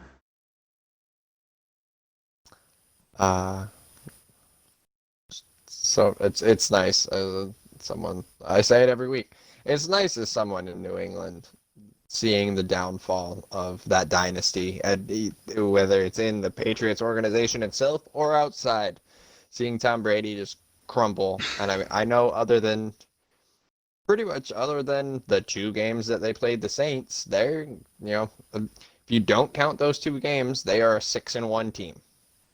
Not bad at all. Yeah. But when you get absolutely decimated by the Saints, especially after playing, I'll give Tom Brady the first time because 20 years you have never played each other. Other than film and what other people say and, coaching strategies, you have no idea what it's actually going to be like going head to head against that guy, especially somebody that, every game they're going back and forth with, most touchdowns. So it's the first game. All right, I'll cut you a little bit of slack. You're supposed to be the GOAT, but I'll cut you slack. This week, no excuse. Zero fucking Well, the fact that he touchdowns. did Like worse this week than he did that first week is exactly. the That's what. Yeah, biggest that's what one. I'm saying. He did worse this week. I mean, kudos to the Saints though. Like Oh yeah, Saints defense, they went. They went. Okay, we ain't never played Tom Brady before. Let's see what he does. We got this, and they fucking locked in on him. They figured his shit out, and they just had a garbage game. I mean, and the fact that for the Saints though, I mean, it's an AFC South rivalry, so I mean, they like those players on the Saints team. Like 90% of them are still there.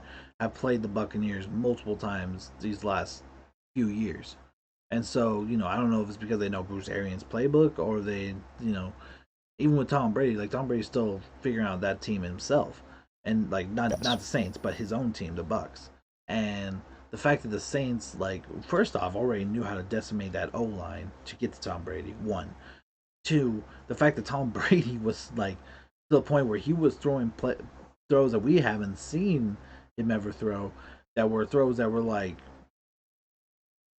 so bad that we were just like looking like, was that really Brady? And then he's coming off the field, and the way I described him was that really upset uncle who burnt his burgers at the family barbecue, super pissed off. I'm just saying he had that look. he, He, I would go a step farther than that too. Like definitely that uncle that like burnt the burgers at the barbecue, but after he already convinced the dad, let him. like the man whose house it was, who runs that barbecue pit, convinced him to let him take Yep. over because you know that I always cooked the better food growing up. Yeah, I ha know to ha make them ha. real freaking juicy for you. They're burnt. Burns them all harder than hockey pucks.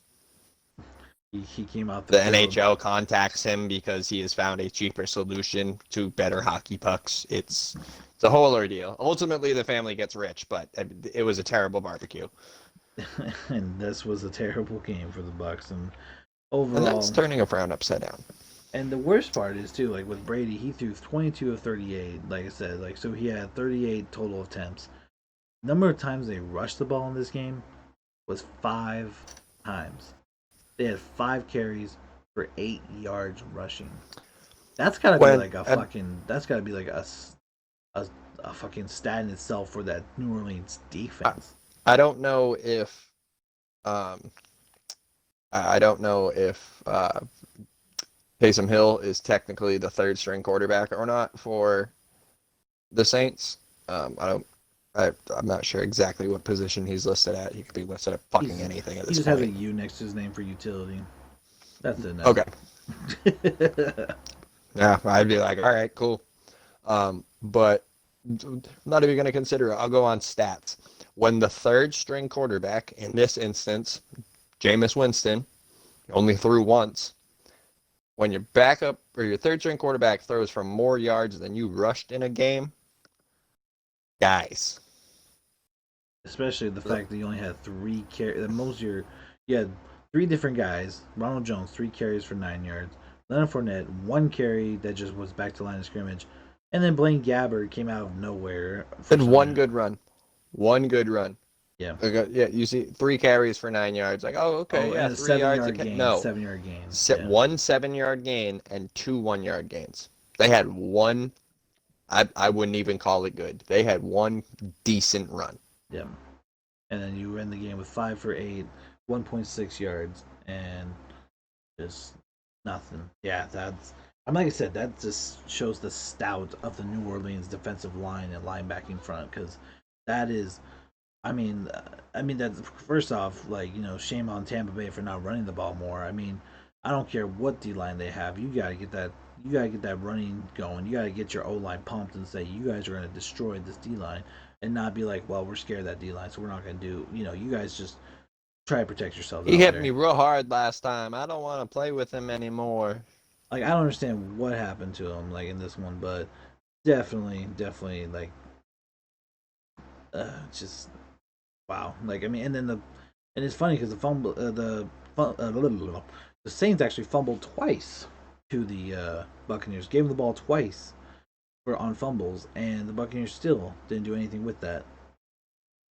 Now They Devin kicked the White, field goal. shout out to him, 14 total tackles, 7 solo. And but unfortunately, like I said, like just a yikes game, very yikes game for the Saints or for the Buccaneers. Saints, well done. Buccaneers, and yes, Iverson, Taysom Hill was all over the place, and I fucking loved it. It's so good. All right, and last but not least, we have the really close game that I was so looking forward to having it end in a better way. Jets and Patriots. Man, Joe Flacco, shout out to you, buddy. You had a good game. 18 25, 262 yards, 3 touchdowns, 128 rating. And I do know that after this game, because you only need 88 yards, he passed Joe Montana for 20th in the on the all-time list of career passing yards. Yep. Hey, I mean, hey, he he if is he's gone downhill, but as a former Raven, I thank you.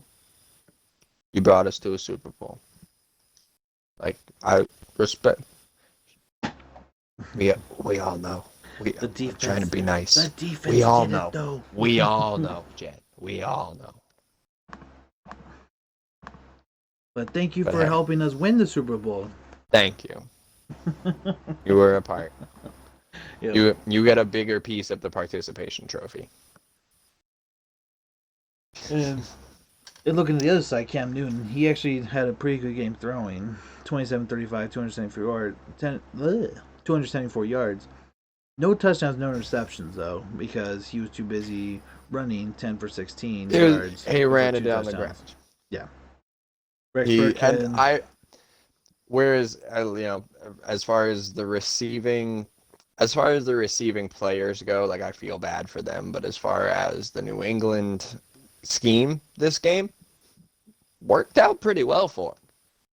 I mean, the rushing, like, that's the thing, though, yeah, because Cam Newton attempted to throw the ball 35 times, and then they rushed the ball 41 times with 159 yards and 3 touchdowns. 2 for Cam Newton, 1 for Rex Burkhead.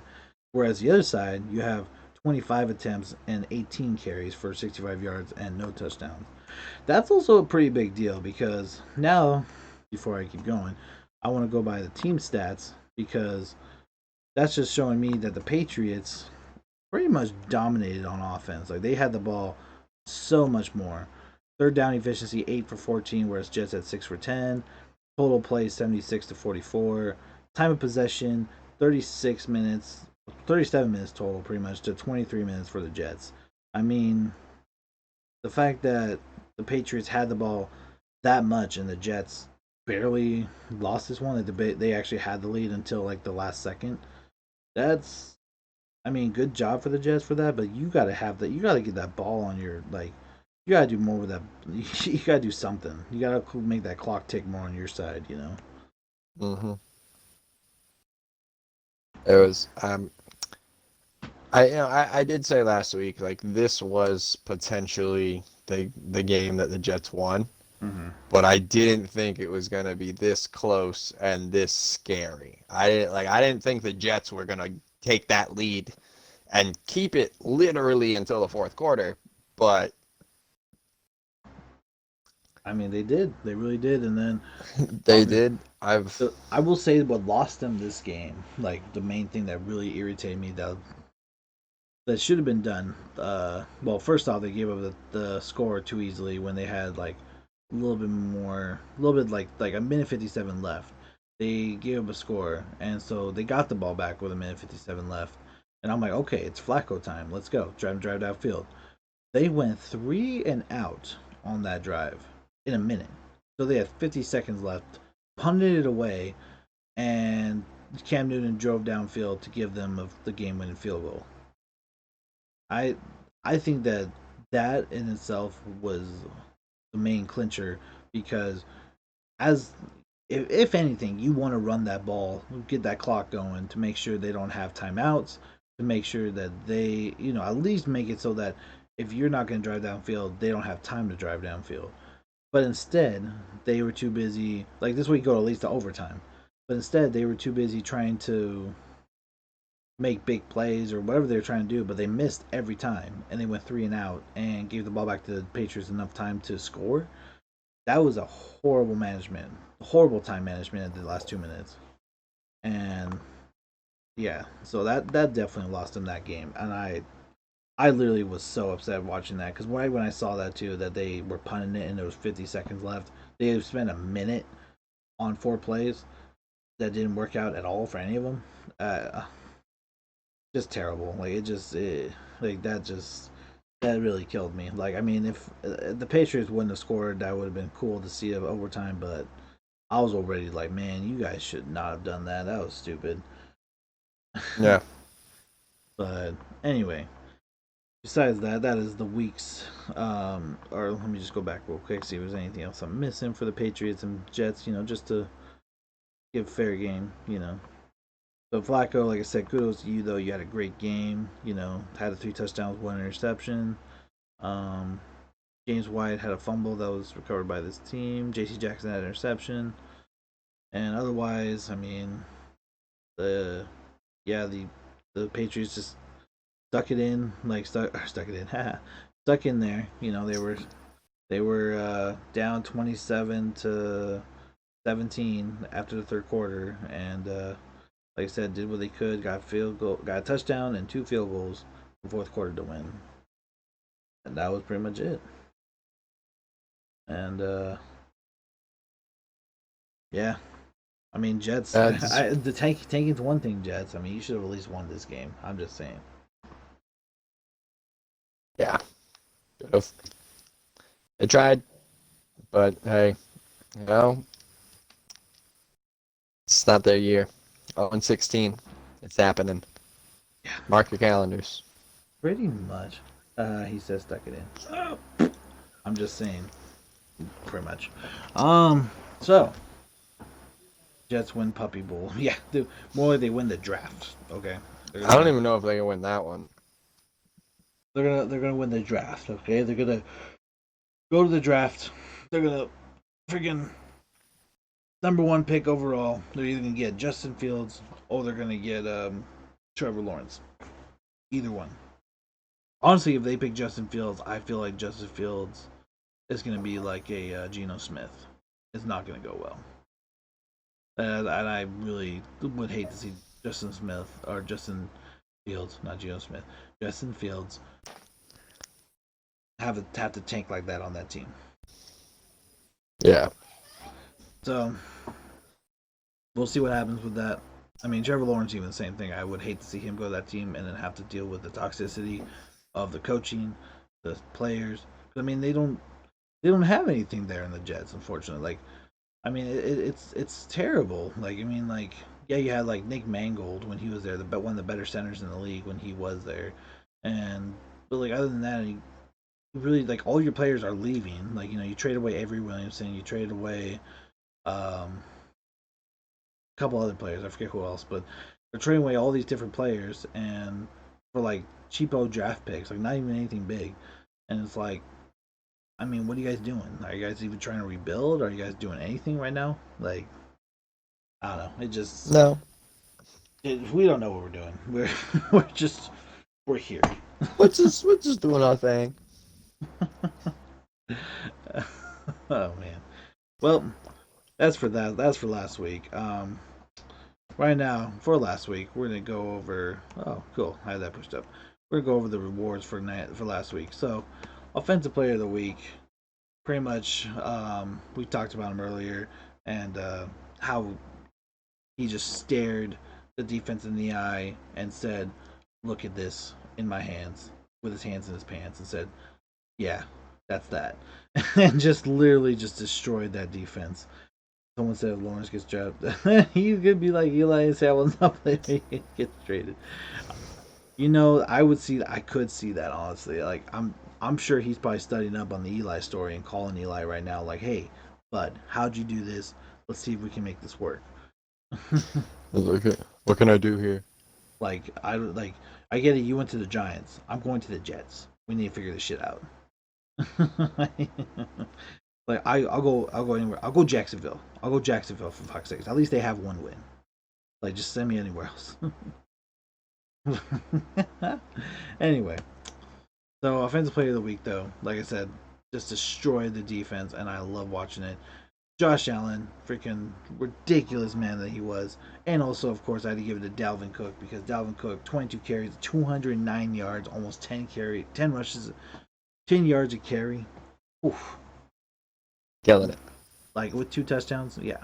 Josh Allen staring the, like 7 sacks, but still only throwing 7 incompletions, 3 touchdowns, no interceptions, 100 and I forget what I said. It was 150 rating, 140 rating. Either way, Yeah. no phase whatsoever. Oh my god, dude! That's awesome. I love it. Defensive player of the week. Um, we already talked about this. We're gonna go with Darius Leonard. Definitely 15 total tackles, had 13 solo, I believe. Phenomenal all over the Yes. field. Said nope, y'all ain't getting by me. I'm here. Screw y'all.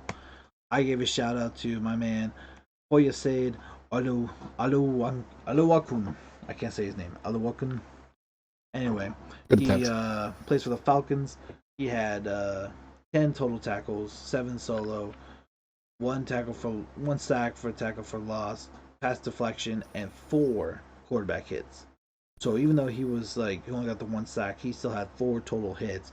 Make sure that quarterback, Mr. Drew Lock, could not get he was there in the backfield. He was charging. He was there. He made his presence known. Kudos to him for having a good game against the Broncos. That's all I gotta say on that. Rookie of the week, actually same game as well.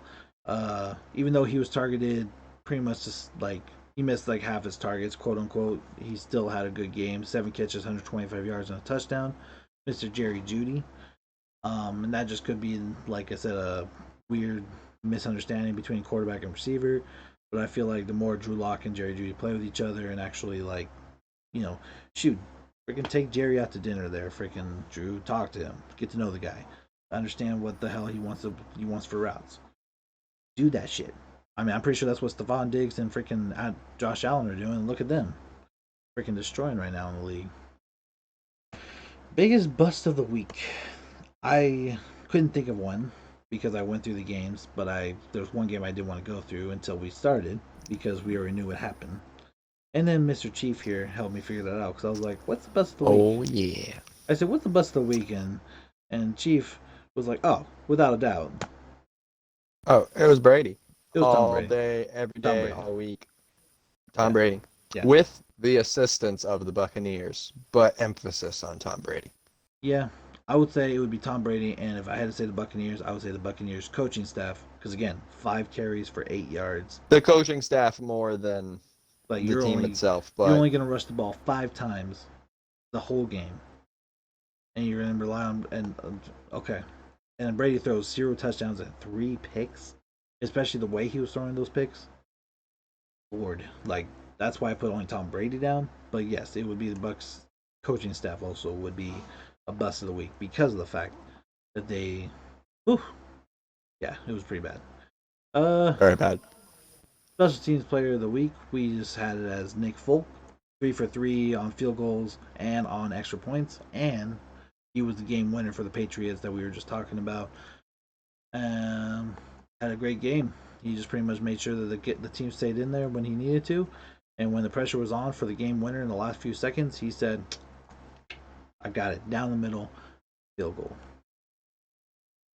All right, and I know we have the game already started here. We have our predictions: Colts versus Titans. I haven't even seen the score yet. Um, I'm gonna say the Colts. Honestly, I feel like that defense is gonna like manhandle Tannehill. Henry might be a different story. We'll see how they handle Henry, but I feel like the Colts are gonna come out on top due to their defense and maybe a slight chance of offense kicking in as well. But I feel like Colts defense is gonna win it out for them.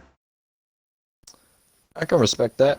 I just think that until a team can stop the ultimate play that I have called run through a motherfucker's face that was once patented by Marshawn Lynch, with which Derrick Henry has very classically taken into his own and just made it into something even more beautiful.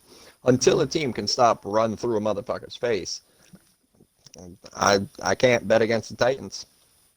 That's right. Right. I mean, I don't, like I said, that's where, like I said, like, even though we disagree on the choices, I understand each side because it's a good game. It's AFC South Showdown. I'm excited for it. And I love rivalries. Those are the best things to watch. This one, And now that oh oh, go ahead. No, go no, go ahead. ahead. Okay. Oh no, we're not done. I was gonna say.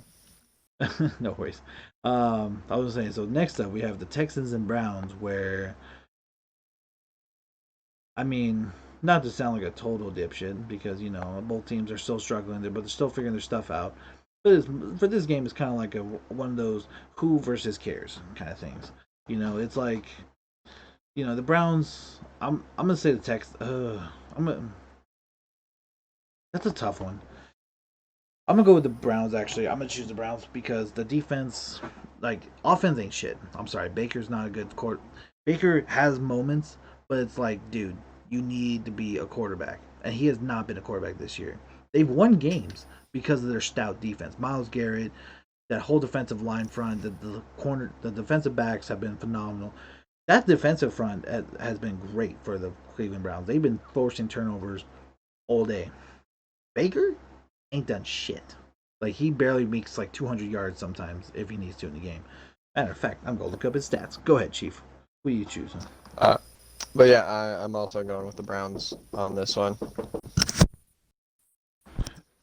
Knock, knock, knock. That was awesome. Hey, you know what happens, guys? This is life. It's okay, because I'm going to distract you guys with some stats of Baker Mayfield. So this is why I think that he definitely is not the answer for the Cleveland Browns. First off, total amount of yards he's had for the year, 1,514 yards. That's 26, which is basically bottom tier of the NFL. He does have 15 touchdowns because, again, of his defense, get him in good field position. So he's tied for 13th. 7 picks, though, which is tied for 22nd. So he's only 3 away from Kirk Cousins. And he's still in the bottom tier for throwing interceptions. And his quarterback rating is about 74, which is about halfway in the league.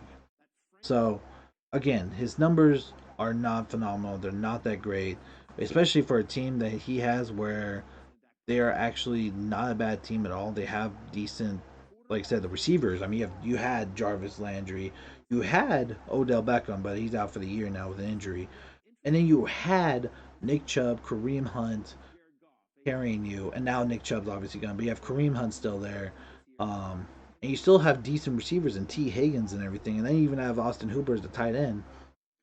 Like, and then your defense is also stacked. I mean, what do you like? How are you not and oh my gosh! And the worst part is there's like I just see his article here. It says Browns GM Mayfield says Mayfield's doing a nice job this season. He's not though. Like, I'm He's doing a sorry, nice job for the Browns. I guess, but like I said, for me, I'm not trying to hate on him. I'm really not. It's just more like, for me, you He's have. trying to hate. I'm really not trying to hate. Like that game where he had 5 touchdowns, I even said, dude, that's what I'm talking about. That's what you need. Because I'm not saying you need to get 5 touchdowns every game, but at least get the touchdowns, get the scores, get your team in there. Like, be a leader, be a quarterback. Because these other games, he was literally throwing for 100 something yards per game. Like I said, let me go back to it real quick because I didn't close it out, thank goodness. Let's see. So, like this last one, this loss to the Raiders, 16-6. That was on November 1st. So that was a couple weeks ago. He had only 122 yards. The Bengals win. Then we had 5 touchdowns, 297 yards. Great. Week before that, 119 yards. Lost to Pittsburgh. And then the week before that, 247 yards against the Colts. Week before that, 165 yards against the Dallas Cowboys, and they won 49-38. And he only scored 2 touchdowns on 165 yards. How your team scored 49 points, and you only got 2 touchdowns on 165 yards passing?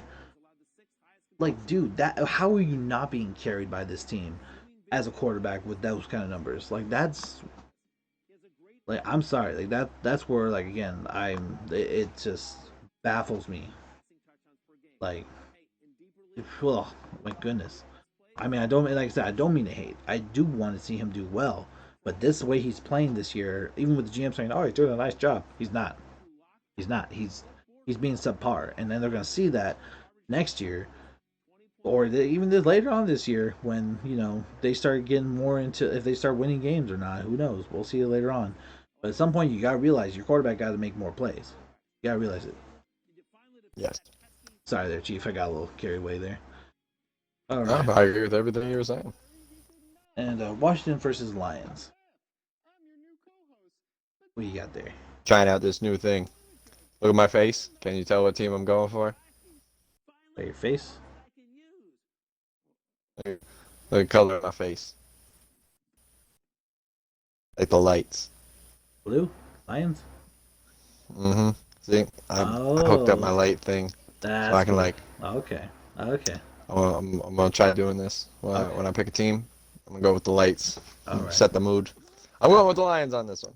Okay, I get that now.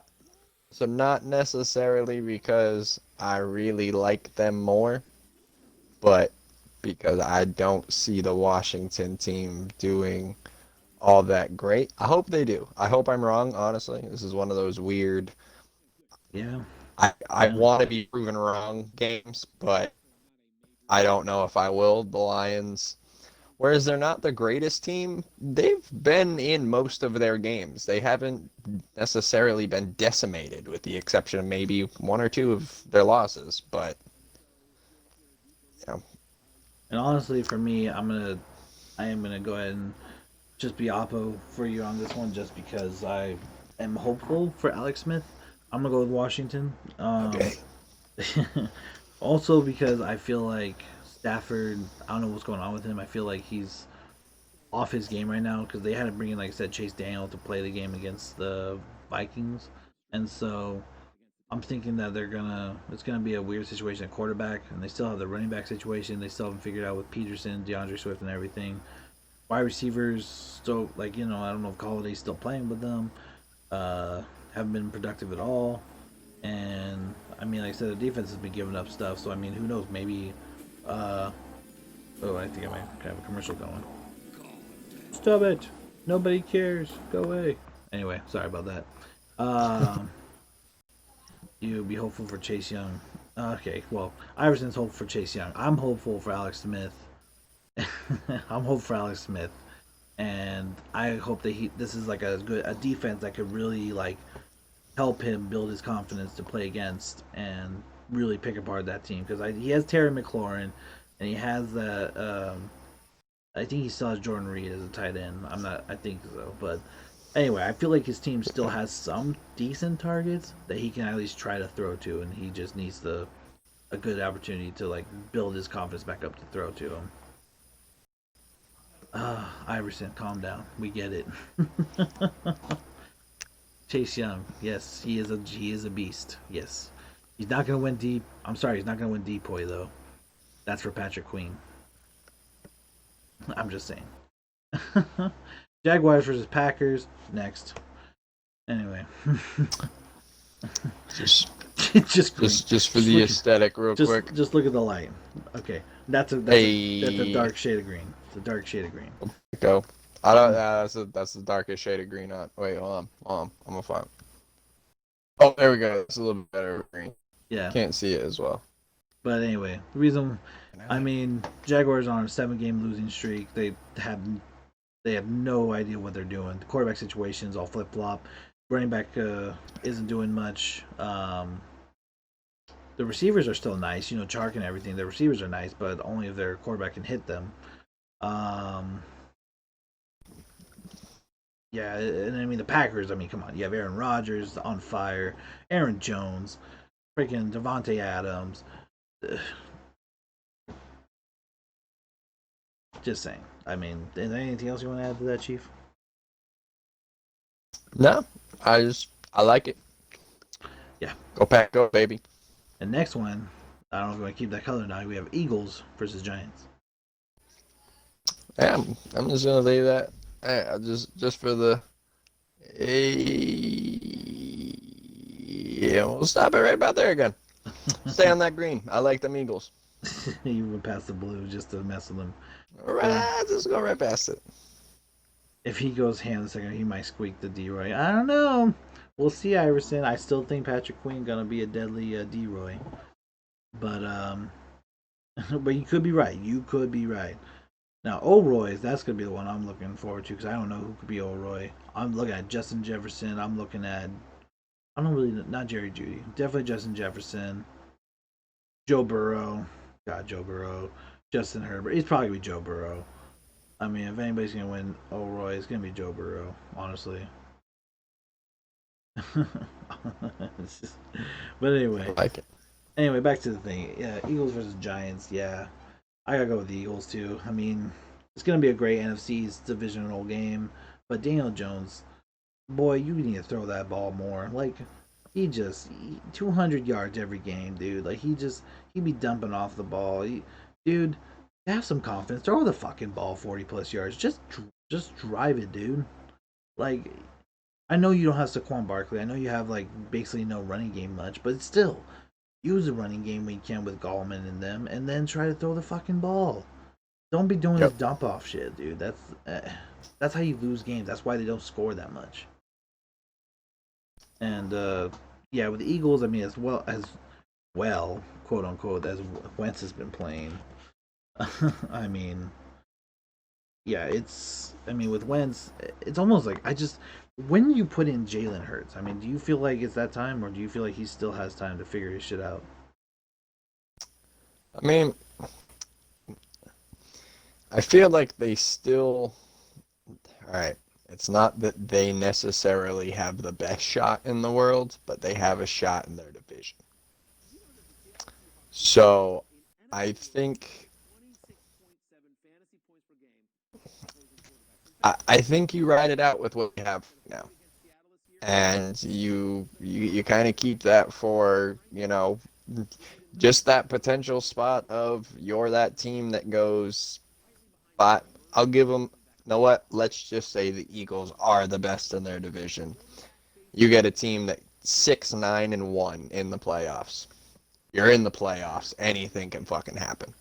So I I think kind of right now is whereas from an NFL standpoint, the system is broken in Philadelphia. Um, from an NFC East, we're number one, baby. Let's just keep it rolling. And the reason why I asked is because I'm looking at the stats here too for Carson Wentz. 1,883 yards, so he's 19th, again, bottom tier. Touchdowns tied for 19th at 12. Interceptions has thrown 12 as well, so he's 12 for 12 on touchdown interceptions. He's 33rd with 12 interceptions, meaning that he's behind a backup in interceptions right now. Somebody who else was starting. I don't know if it's Tyrod or who they're trying to compare him to, but he's 33rd in the league with 12 interceptions. It's a bit ridiculous. And with a quarterback rating of 51.1, which is 27th, again, bottom five tier of the NFL. That's where I'm looking at that like, and I mean, you're still leading the NFC East, absolutely, but I'm looking at that like, again, like I'm worried. Like you said, I get why you'd want to ride him out until the end of the year, just see what happens.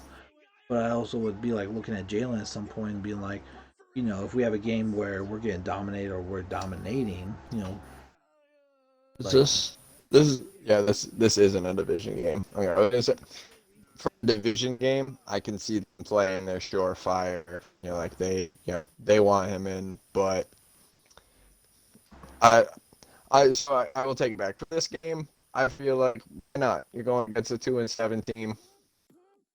Let's see what the kid has. Maybe we're missing something, or maybe we're just expecting something out of this rookie quarterback that he hasn't actually shown in practice. Maybe that's why he hasn't done anything yet. Kind of same thing with Jordan Love. I mean, granted, you're back up to Aaron Rodgers. Good luck seeing much playing time before Aaron Rodgers is out of there or is severely injured. But like, I don't know. It's one of those.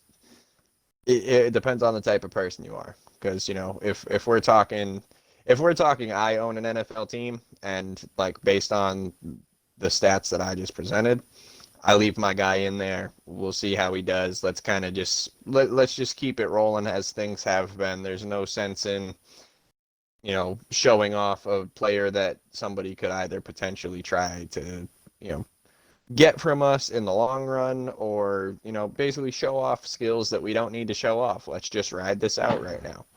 If this was Madden, get him the fuck out of there. Put that rookie in. Let's see what this motherfucker can do. It is true. Well, I'm also looking at it like I said, like you're right though, because they do have a shot to make the playoffs, so I do understand that. If they didn't have a shot at the playoffs, though, I would be like the Jacksonville Jaguars with Jake Luton on right now. Bring him out. Like, Yeah, why not? Yeah, exactly. Like, all right, we ain't doing nothing this year anyway. All right, yeah, bring the kid out. yeah, Whereas it's weird that a three four. a 3-4-1 team is even in consideration for the playoffs at this point. Like that is a reality. That is a reality of Mm-hmm. 2020. Like that NFCs, just chalk baby. that one up to 2020, baby. NFCs, baby. There you go. But yeah, well, I don't know. It's just one of those things where it's funny because I was like looking at Wentz's numbers, and one of the articles here says that's from Brett Favre. Favre says that Eagles should have kept Foles over Wentz, which that's a whole nother controversy in itself. But I, you know, definitely I wouldn't say I disagree or agree with that. I just feel like whatever's going on with Wentz, he needs to figure out real quick though, because he's definitely, yeah, he's struggling this year really bad, and especially with them drafting Jalen Hurts, kind of a big deal. And on the other side, Daniel Jones, I had to look up his numbers, just kind of explain why he's frustrating me. He has 1,878 yards, so he's 20th in the league. Again, bottom, like lower than below average, or if you will. 8 touchdowns, which is 27th, again, lower tier. 9 interceptions, 31st, with Kirk Cousins being the bully above him. Kirk Cousins and Carson Wentz, excuse me. And then he has a 61.2% QBR for 21st. So again, you're looking at these numbers. The lowest number he has like rank wise is 20th. Everything else, like he's bottom tier quarterback. He's below average of a quarterback. 2-7 Giants. I'm telling you, if the Giants had somebody that was actually throwing the ball a little bit more decently, they have good receivers. Sterling Shepard. They had Golden Tate before he got injured. I don't know how long he's gonna be injured for. Sterling Shepard, Golden Tate, Darius. Oh crap, what's his name? Anyway, I mean, Darius. they're relying too much on the wide receivers at this point. Like Well, they that's also my have biggest Evan flaw Ingram. with They the also have the Giants. tight end Evan Ingram. They have all these great like people that he Well, could no, be throwing I'm to. not arguing that, but I think it's I wouldn't necessarily say fatigue. I think it's just team strat. Like when you think of the Giants, like, and in all honesty, when you think of the Giants, the first thing in your head is not, oh, they got an insane wide receiver. No, Their it's you think quarterback of is phenomenal. It's Saquon Barkley. yeah. So like, and whereas we don't necessarily want to say for any team that one player makes up that team, but like kind of as we're seeing, like Saquon Barkley made up a good part of that team, whether it was the final scoring aspect of it, whether it was the actual driving them down the field aspect, but something is missing in that run game that they were not able to fill at all, Which I and understand it's that causing them to absolutely. be more reliant on the pass, which is, I mean, teams are, oh, okay, well, they're going to throw the ball a hell of a lot more than they usually do. They ain't got Saquon, so all right, well, Well, the problem and the let's problem I zone up, get man that coverage. I get that. And I absolutely 100% agree with you on that. Like that, that they were relying on Saquon Barkley being the like you said the quarterback. Barkley's the face of the franchise with a torn ACL out for the year. Definitely just woof, like smack to the face on them on that. I agree with you on that. My problem is this though, is that now you have to rely on your quarterback, who is this second or third year quarterback who you drafted. That people are wondering why the hell you drafted because there's another guy out there to pick up, and they're like, "You picked up who?" And so here comes Daniel Jones, and he's supposed to be protege to Eli Manning, and Eli Manning's supposed to help him, well, not supposed to, but could help him develop his skills as a quarterback. And then here comes Daniel Jones, and since he's even been in the league, since he took over the job from Eli, he's been mediocre. He hasn't, and less than a mediocre. And that's been my issue is that, like, and that's why I'm looking at this next draft, like, yeah, Saquon Barkley got hurt, knee injury, gone. I understand that. But I also see it as an opportunity for the Giants to have a high pick. So, like you said, if Trevor Lawrence goes and drafts to the Jets, and if he falls to it, Justin Fields might be an opportunity to pick up for the Giants too. I feel like, if anything, this is a draft that they need to look at quarterbacks, and I know they already just did that with Daniel Jones. But again, Jones isn't proving himself at all. Like career wise, I didn't even see his numbers for career wise, but I just know they're not good. And he's had a couple years to prove himself. Same with Sam Darnold and the Jets. That's why the Jets are so hungry for a quarterback, because Sam Darnold has had a few years to prove himself with nothing to prove, or with nothing shown for it. I'm sorry. And that's why they've had to go get Joe Flacco as a backup. And then Joe Flacco came in and actually did really well over Sam Darnold. So that's the I think the main problem for the Giants is that they rely so much on, like you said, that run game. Like you said, they're so heavily invested in it because of Saquon Barkley is Saquon Barkley, that now that he's not there and they have these other running backs, unfortunately it's Wayne Gallman and Deion Lewis, who still don't know what the hell they're doing. Now they're just lost because they don't have that quarterback to pass. They don't like, and they have these receivers. Like I said, they're phenomenal receivers. Sterling Shepard could be an All Pro. Darius, I can't remember, Slayton. He's a great slot. He's a great slot receiver. Golden Tate's a great receiver. Evan Ingram, freaking All Pro tight end too. He could be like, he's like another, like almost like a Shockey type player for the Giants. But again, but you don't have that quarterback who can make those throws. So all that's being wasted now on you, and that's where I'm like, for me, that's where, like I said, I rip my hair out because I'm watching Baker and I watch Daniel Jones and I'm like, you have the weapons, like, what are you doing? What are you doing? That's where I get frustrated because I'm like, all you need is that one piece. Baker, not making it work. Daniel Jones, not making it work. Sam Darnold's not making it work, but then again, that whole Jets team is just a freaking nutcase. I mean, the best receiver is Jamison Crowder, who hasn't been healthy his whole career. And then, like, everyone else there has been, like, in and out of the Jets organization. There's, like, all right, wide receiver number, what's the number right there? 15? What's his name? Who cares? 15, come here. Get over here. I Put mean, this helmet on. like pretty much, they even probably like acquired a towel boy to throw in a wide receiver uniform. We didn't know who he was. I'm just saying, like maybe Barrios was like the team's freaking custodian before he came in and became a receiver. You never know. I mean, just saying though, that's been the issue with the Jets organization. And the worst part is no one wants to go to the Jets. I mean, that's why Trevor Lawrence is playing. I might go back to college. We don't know because nobody wants to go to the Jets. So. True. Yeah, it's one of those things you don't want that though for your team. And yeah, sorry, I kind of went all on out for that, but I'm just saying, both New York teams need to figure out what to do because right now they're turning to those teams like them and Jacksonville are turning to the teams where people are like, I'm going where? Oh, okay, cool. Yeah, no offense. I'm all set on that one. They're the ones that are out there Just, with that smile that's let's like just move on. they're like half smile. You have the ones that are like all smiling, beaming, like I'm going to the Ravens, I'm going to Seattle, I'm going to the great team here. And then you have the half smile like I'm going to the Jets. you know? Yay.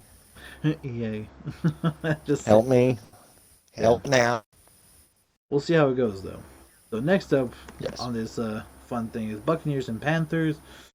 I gotta go with the Carolina Panthers after the way the Bucks played last week. And oh ho, Mr. Red up there. Oh ho ho. I gotta go with the Panthers, my friend, because the way Teddy played against the Chiefs last week, the way Teddy was and the way he was hungry for that fucking win. Let's go. I'm going with the blue all the way. I don't have a blue thing on me, but Panthers all the way. I'm sorry. We'll get you some LED lights to put up on your back wall Let's so do you can it. have yours going too. I'm ready. I don't know. Whereas Tom Tom's Brady's defeated. pissed. Tom Brady's pissed. And yeah, and being a New England resident for 20 years, when Tom Brady is pissed, Tom Brady is about to come back out fucking swinging. He wants That the second that him and Antonio Brown got back to the Tom Brady's house, and Antonio Brown is laying out the pillow and the blanket on the couch, and Tom Brady was about to read him his bedtime story. Instead of the bedtime story, he got read the playbooks, and they were like, "All right, what are we gonna do next week to figure this shit out?" It's more like they snuggled up on the couch in Tampa Bay, with the beautiful sunset over the horizon of the beach. Got some pina coladas in their hand. They're got watching a little blanket. They're watching the game film from the last game to see what happened, and they're going over that play where he missed it. So I'm just saying. You see that ball going right over here, and you were over here. You gotta close that gap. Yeah. Like, see, this is the play we were running. You have the go, not the hitch. The hitch is this play right here. This is what you're doing. This is what I want you to do. So I definitely understand that. I think that with the extra week of training, that Antonio Brown and Tom Brady will definitely get more time to adjust to him being on the team. I think that's absolutely 100% true. But I still feel like Teddy with that team. I feel like McCaffrey's starting to come out again. He's starting to feel, he's getting thrown to and he's being handed the ball more. I feel like that's going well. I feel like Teddy is hungry for the wins. I feel like he wants to get up in the NFC South. I feel like he wants to prove himself as quarterback first year in.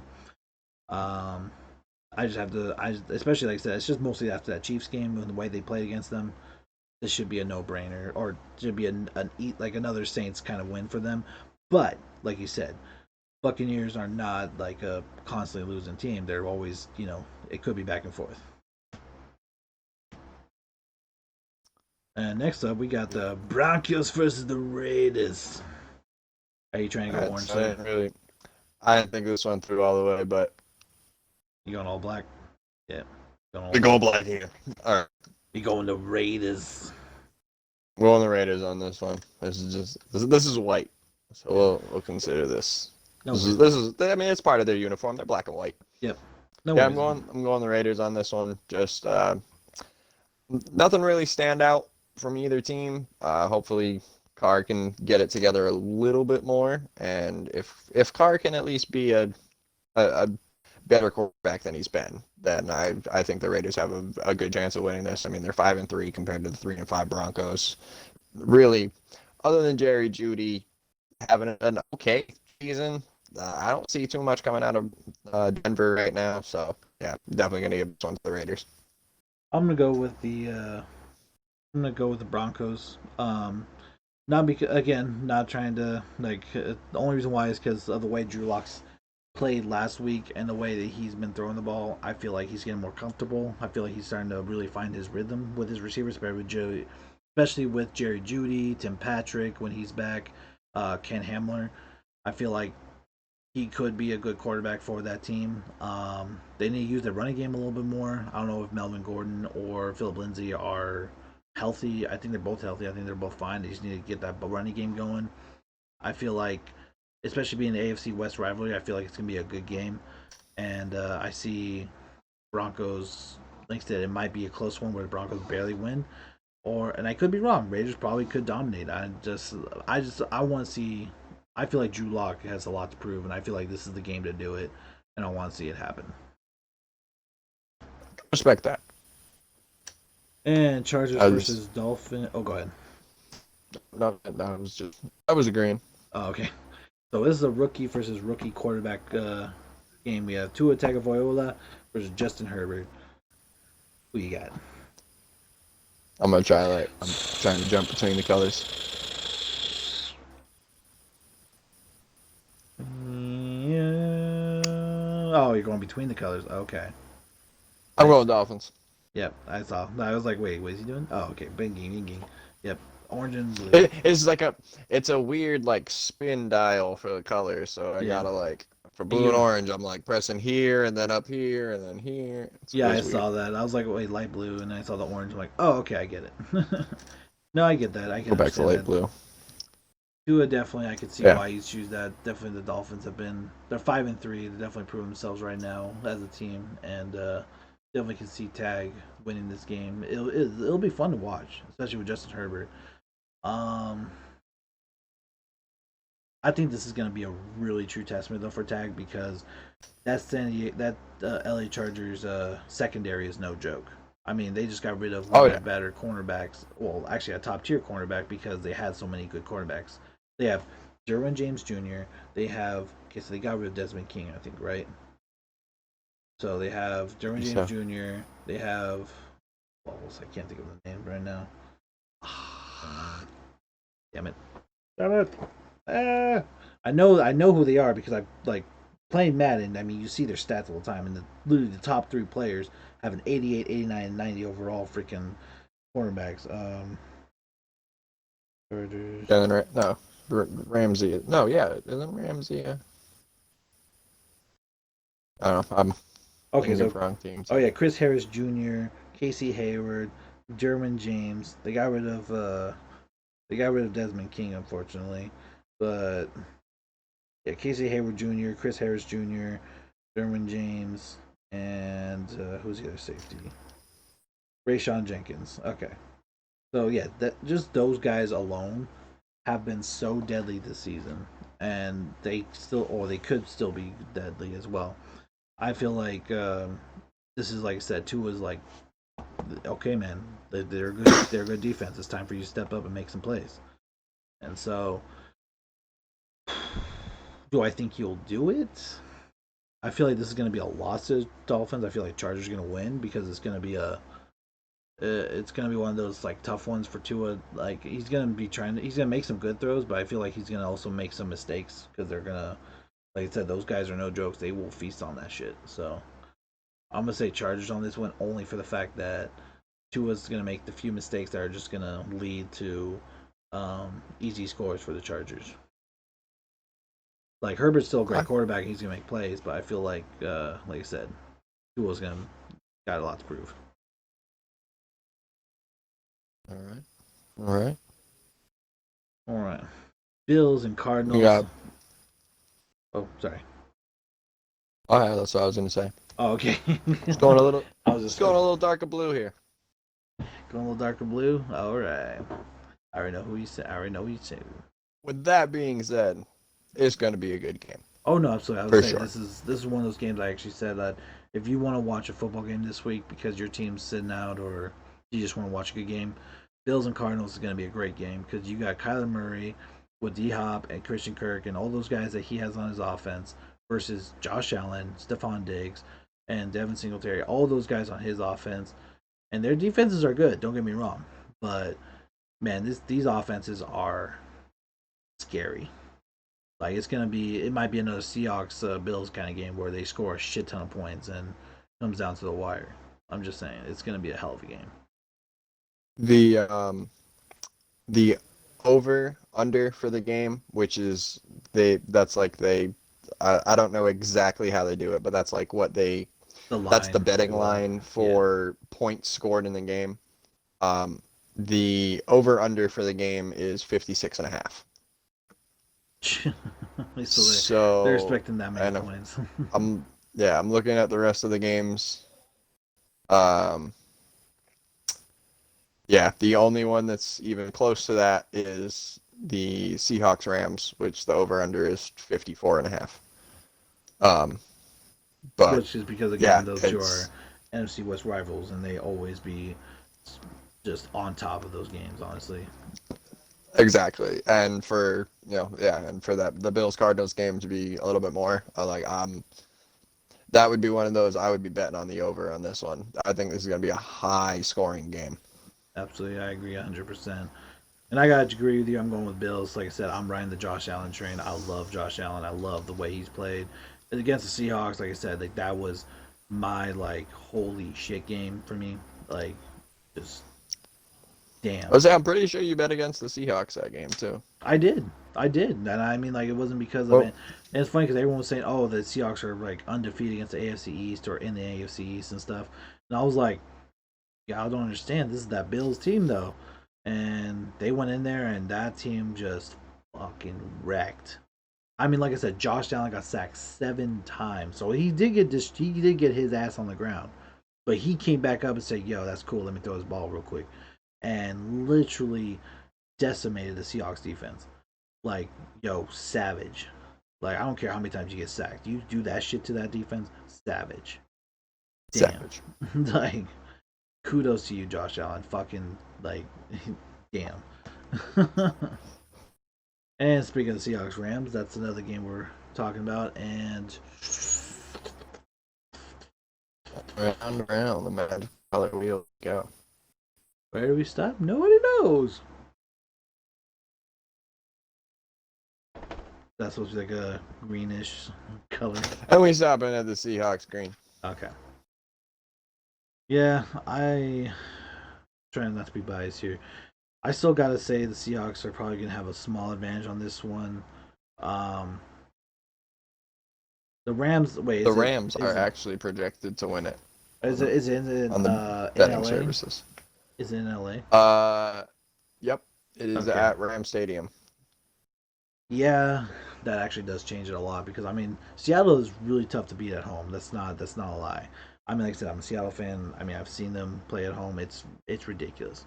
But playing in St. Louis was difficult enough for us. Playing in LA, oof. Um, I know last time I You know know, like previous games we played against them in LA, we've lost, and so I mean I you think know, I if this was in Seattle, I would stay with my bet, because it's in LA, but it's not. you go to the Rams. So I'm going back on the Rams on this one. Yeah, which is honestly for me Seattle and the Rams that have a long history, and even though Jared Goff and the offense has been kind of, like the running back situation, and Goff hasn't been on fire as much as he has been, that defense is still stacked. You still got Aaron Donald, you still got Leonard Floyd, you got that whole defensive front that will destroy Russell Wilson in that O line. And so, and Russell Wilson, when he's under pressure, like I said, he's been making some horrible throws: 3 touchdowns, 3 interceptions, 2 touchdowns, 2 interceptions. He, yeah, like I said, I see the Rams winning this one. It's going to be a high scoring game, but I see the Rams winning this one off of turnovers and and just destroying our O line pretty much. We're not going to have much of a running game. We're going to get stuffed, but it's going to be a great game. Even if Seattle wins, awesome, but like I said, I just see the Rams winning this one with how stacked their defense is against us. I can respect that. Next up, we That's got my the. pick too. Oh, sorry, I keep doing that to you. I'm so sorry. Oh my god. And we have the Niners Saints next, and I gotta say, I'm going with the gold and black. The Saints go marching in. Same. I gotta go It's with like a them. yellow. It's gold enough. Yep. And unfortunately, the reason why is because I mean Niners. Nick Mullins is now starting quarterback over Garoppolo. I'm not sure if they're bringing Garoppolo in or not, but I feel like, especially with the running back situation, they still don't have much there. The defense is still, so many injuries just being taking place on their defense and offense. Right now, the Saints have coming off of that really big win against the Buccaneers. They're feeling good. They're ready to go. They're gonna just Breeze is gonna destroy that defense. I feel like. I mean, Kamara's gonna do his part too, but yeah. And as far as for the defensive side goes, I feel like the Saints can handle Nick Mullins a little bit. That like Cameron Jordan, oh, him and that defensive line, like low key, are gonna watch out. So, I mean, anything else you want to add to that? Yeah, that's I agree with you. It's, the Saints are gonna mop them up. Yeah, if the Niners perform well, that'd be great. But moving on to this one, Bengals versus Steelers. Yeah. Wait. Okay, you were just. You going Steelers? Oh, okay. I I was flipping. I thought you were trying to go the orange. I was like, really? Wow. Because yeah, I mean, like as much as I love Joe Burrow, like I said, Bengals, and I want to see him do really well. That Steelers defense is tough. And yeah, Rooster, hello, welcome. Yeah, we both have the same senses. Look, Steelers until they face a team like the Bills, which is next month, but like I said, like Bengals. Hey, Bengals could win. Bengals could be their first loss, but I'm just saying Pittsburgh is ready, especially after what I heard from I think it was from you, Rooster, or somebody. No, Squid. He told me that there was a video the Bengals had of they had some yellow towels and they were actually using it to clean their cleats and stuff. Oh yeah. Mm-hmm. Oh, the disrespect. and the big, what are you doing, Bengals? Why are you pissing them off? You're trying to win a game. Hello, you like let them come in all cocky and shit. You're gonna piss them off. Like, oh, here, let me just rub my cleats with. Yikes! Here we go. Oh yeah, no, it's a big no bueno. Here we It's go. gonna get destroyed. Yep, I'm like Joe Burrow. Just make sure you wear extra padding because I'm pretty sure that D line's gonna try to break your leg or something. Like, oh my goodness. And Juju Smith-Schuster, catch the ball and drop. Don't run. You're gonna get hurt. Just drop. Just catch and drop. Catch and Possession drop catch. all the way. They suspected one thing they should. The yellow towel. I know. That's what I'm saying. I'm surprised they even did it. They're like if they were like a 6-1 team behind the 7-0 Steelers or 8-0 Steelers, 7-1 whatever. If they were that close to the Steelers, yeah, I disrespect them. But Steelers will lose. Okay, Iverson. Okay, Mr. Bengals fan. Okay. but uh, but yeah, and they could lose. They really could. But I honestly, with the disrespect they pulled, I definitely see Steelers. They're gonna run up the score. They're gonna like it's gonna be like a 50 point, like 50 something to 20 something win. I'm telling you, that's my guess because of all that. Oh man, and then we got one for you here, Chief. Oh yeah, you already know. Where's the color? There you are. There you are, buddy. You already Right. know. Honestly, it's gonna be fun. And honestly, Perfect. That's well, powerful. you know what? I'll let you go ahead, Chief. Why is this gonna be a good one? I mean, I'm. It's it's gonna be just a good one because I mean it's the Ravens playing. The Ravens have been electric this year. I mean, at least on defense, offense, we're struggling, but we're getting there. We're winning games at least. Um, we're currently 4-0 at home or 4-0 away. So I like our odds on the road.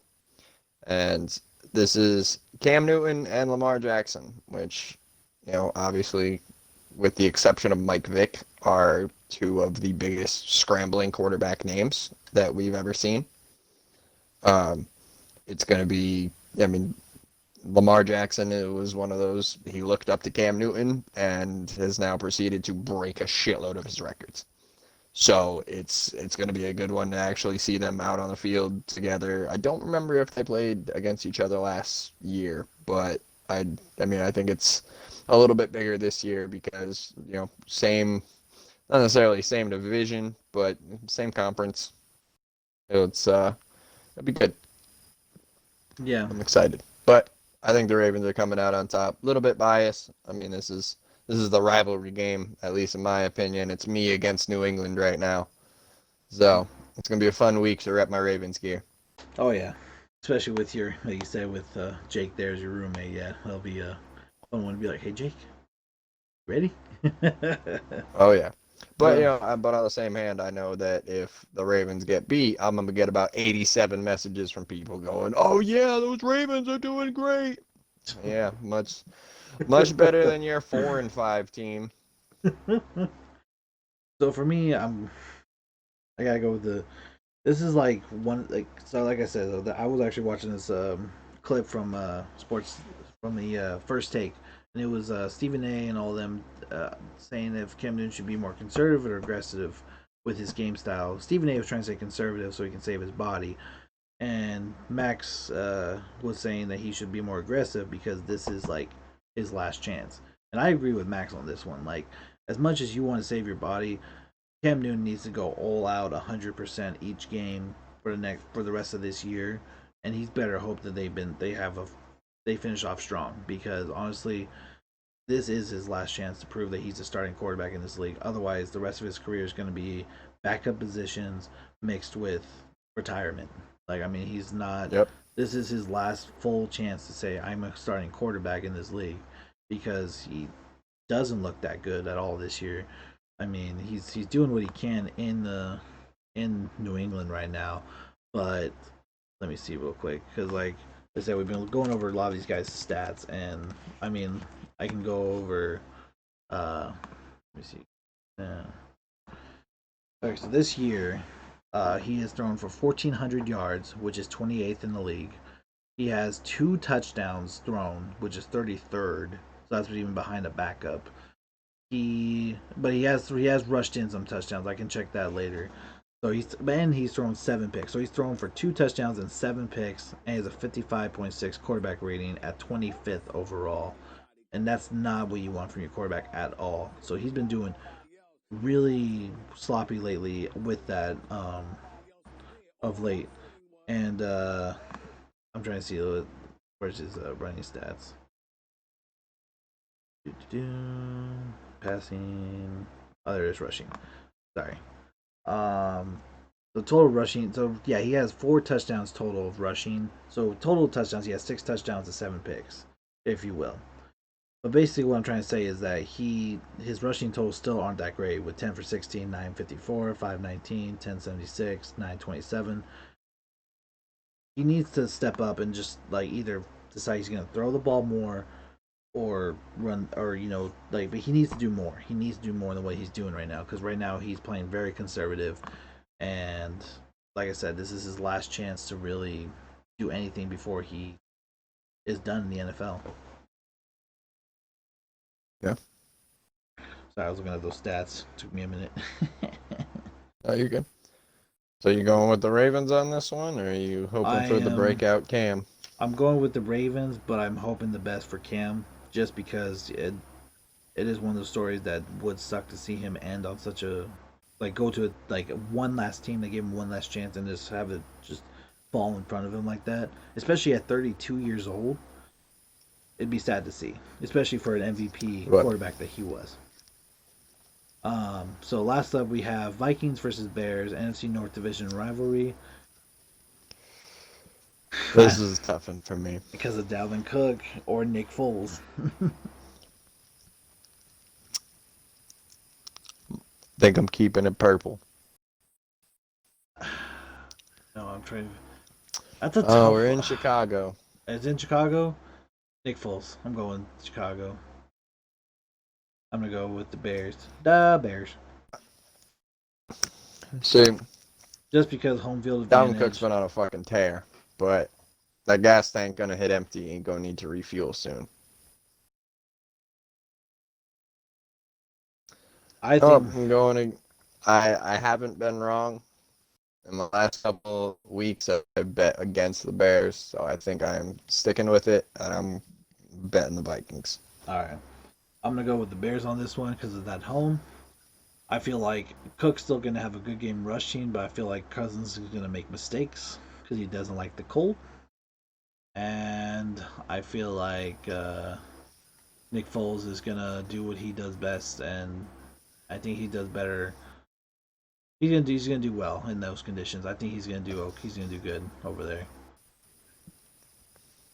I'm excited to see the game still, but I feel like it's gonna be a Nick Foles show. It'll be interesting to see. All right, and that. That is the football talk of the week. It was fun though. Hey, hey, Hey. hey. We went about almost 3 hours in. Hey, you know what? I don't care. That was fun. Had a good time with it. We had some good talks over some of the things coming up, especially as we get closer to the playoffs. It's going to get pretty serious soon. Like, we're in week 9. That means next week is week 10. That means that we have like 8 weeks left. 2 months. Yes, sir. And then we're into this, and then we're in the playoffs. The playoffs! Oh. And so it's gonna be exciting because the closer we get to the playoffs, we're gonna have to decide, you know, who we think's gonna make it through the playoffs, who's gonna be in the AFC and NFC Championship, who's gonna make it to the Super Bowl, who's gonna be an All Pro, because I feel like that's gonna be a fun one too. Who's gonna make it to the Pro Bowl? Who's gonna win MVP? D. Roy, O. Roy, Offensive Player of the Year, Defensive Player of the Year. You know, it's gonna be it's gonna be a fun time. I mean, I'm excited for it. Me too. Just happy that football is staying relatively normal. One Relatively, consistency. yeah, My life especially right now. getting past those first few weeks of COVID and whatnot. Kind of been frustrating, but getting past that, so now we're at the point where okay, we're here. We're past all that. You know, people. I mean, the only thing I'm looking for, the only other thing I'm looking forward to past this year is what's going to happen with all those players who said, okay, I'm taking this year off because of COVID. Like Damian Williams for the Chiefs, a lot of New England's players, that's for sure. A lot of the Patriots. And what's going to happen with them? What's going to happen with the players on the team? Like I feel like they're not even gonna have to put people from the practice squad onto their team because they're gonna have these guys come back and they're like, okay, we have our team for the preseason, see who's gonna do what, you know. Yep. So it's gonna be interesting to see. But either way, I'm excited for it. I'm ready for like I said, I'm just ready to see some good playoff football. It doesn't matter who's wins or not, but like I said, I have a few teams that I'm thinking are gonna go all the way. Like I said, and yeah. We can make our slightly over mid-season predictions next week. Oh yeah, okay. Yeah, so next week we'll do that. We'll and I'll even have it here on the screen here for you guys to see. We'll go over those in depth. It'll be fun, a lot of fun, and you guys can make fun of us all you want when it Do comes it. up. Yeah, well, remember what we say, so that when it comes up at the end of the year, you'd be like, "You said they were gonna do the play. You were making the playoffs." Well, I thought so. That was before something happened, like an injury, or because that also could happen too. Injuries. That's the scariest thing. Is at this point in the year, you're still at that point where Saquon Barkley, Odell Beckham, all those guys that got injured. Okay, but you're still not safe. We're not there yet. You still could have somebody like Matt Ryan for the Falcons freaking go out with a knee injury. You could have somebody like We still got 7 more games. That's some of these injuries oh, happened first week. Seattle. Even Seattle's only ahead of their division by one game. So if Russell Wilson goes down with an injury, we're screwed. If Kyler Murray goes down with an injury for the Cardinals, they're probably going to end up last in the NFC West. Because I mean, I'm not sure how good their backup is. I mean, look at the Niners right now. Niners are relying on Nick Mullins right now. So, and I mean, they don't have a losing record, but they're getting close. So, anyway, all that's gonna be exciting. We'll do that next week. If anything, I'm gonna go ahead and get this stream shut off. We're gonna go. All this will be on YouTube for you guys as well. I always make sure I post it on YouTube, so you guys ever want to see what we've talked about or anything you missed or whatever, feel free to check it on YouTube. Share it with your friends if you liked what you saw. Definitely all that. Follow me on Twitter. Follow this guy on Twitter. Also got the Instagrams as well. Um, all that good shit, dude. We'll be here for a while. We'll be doing this year, next year. Who knows what other sport we'll be doing? Maybe. Let's go. So yeah. Anyway, guys, I'm gonna shut this off. I'll be back online and probably give me about, let's say, just for shit, like at most 20-30 minutes, just because I'm gonna, like I said, get this stuff situated, moved on to blah blah blah YouTube, and so I will see you guys in a few minutes. Chief here, as always. Thank you for being here. Of course. I'll see y'all next week, fam. That's right. Next Thursday, same time, 3:34 Pacific Standard Time, 6:37 Eastern Standard Time. We'll be at it again. Might have long, like I said, we'll be actually doing our predictions too. Look out for those playoff predictions. We'll be there.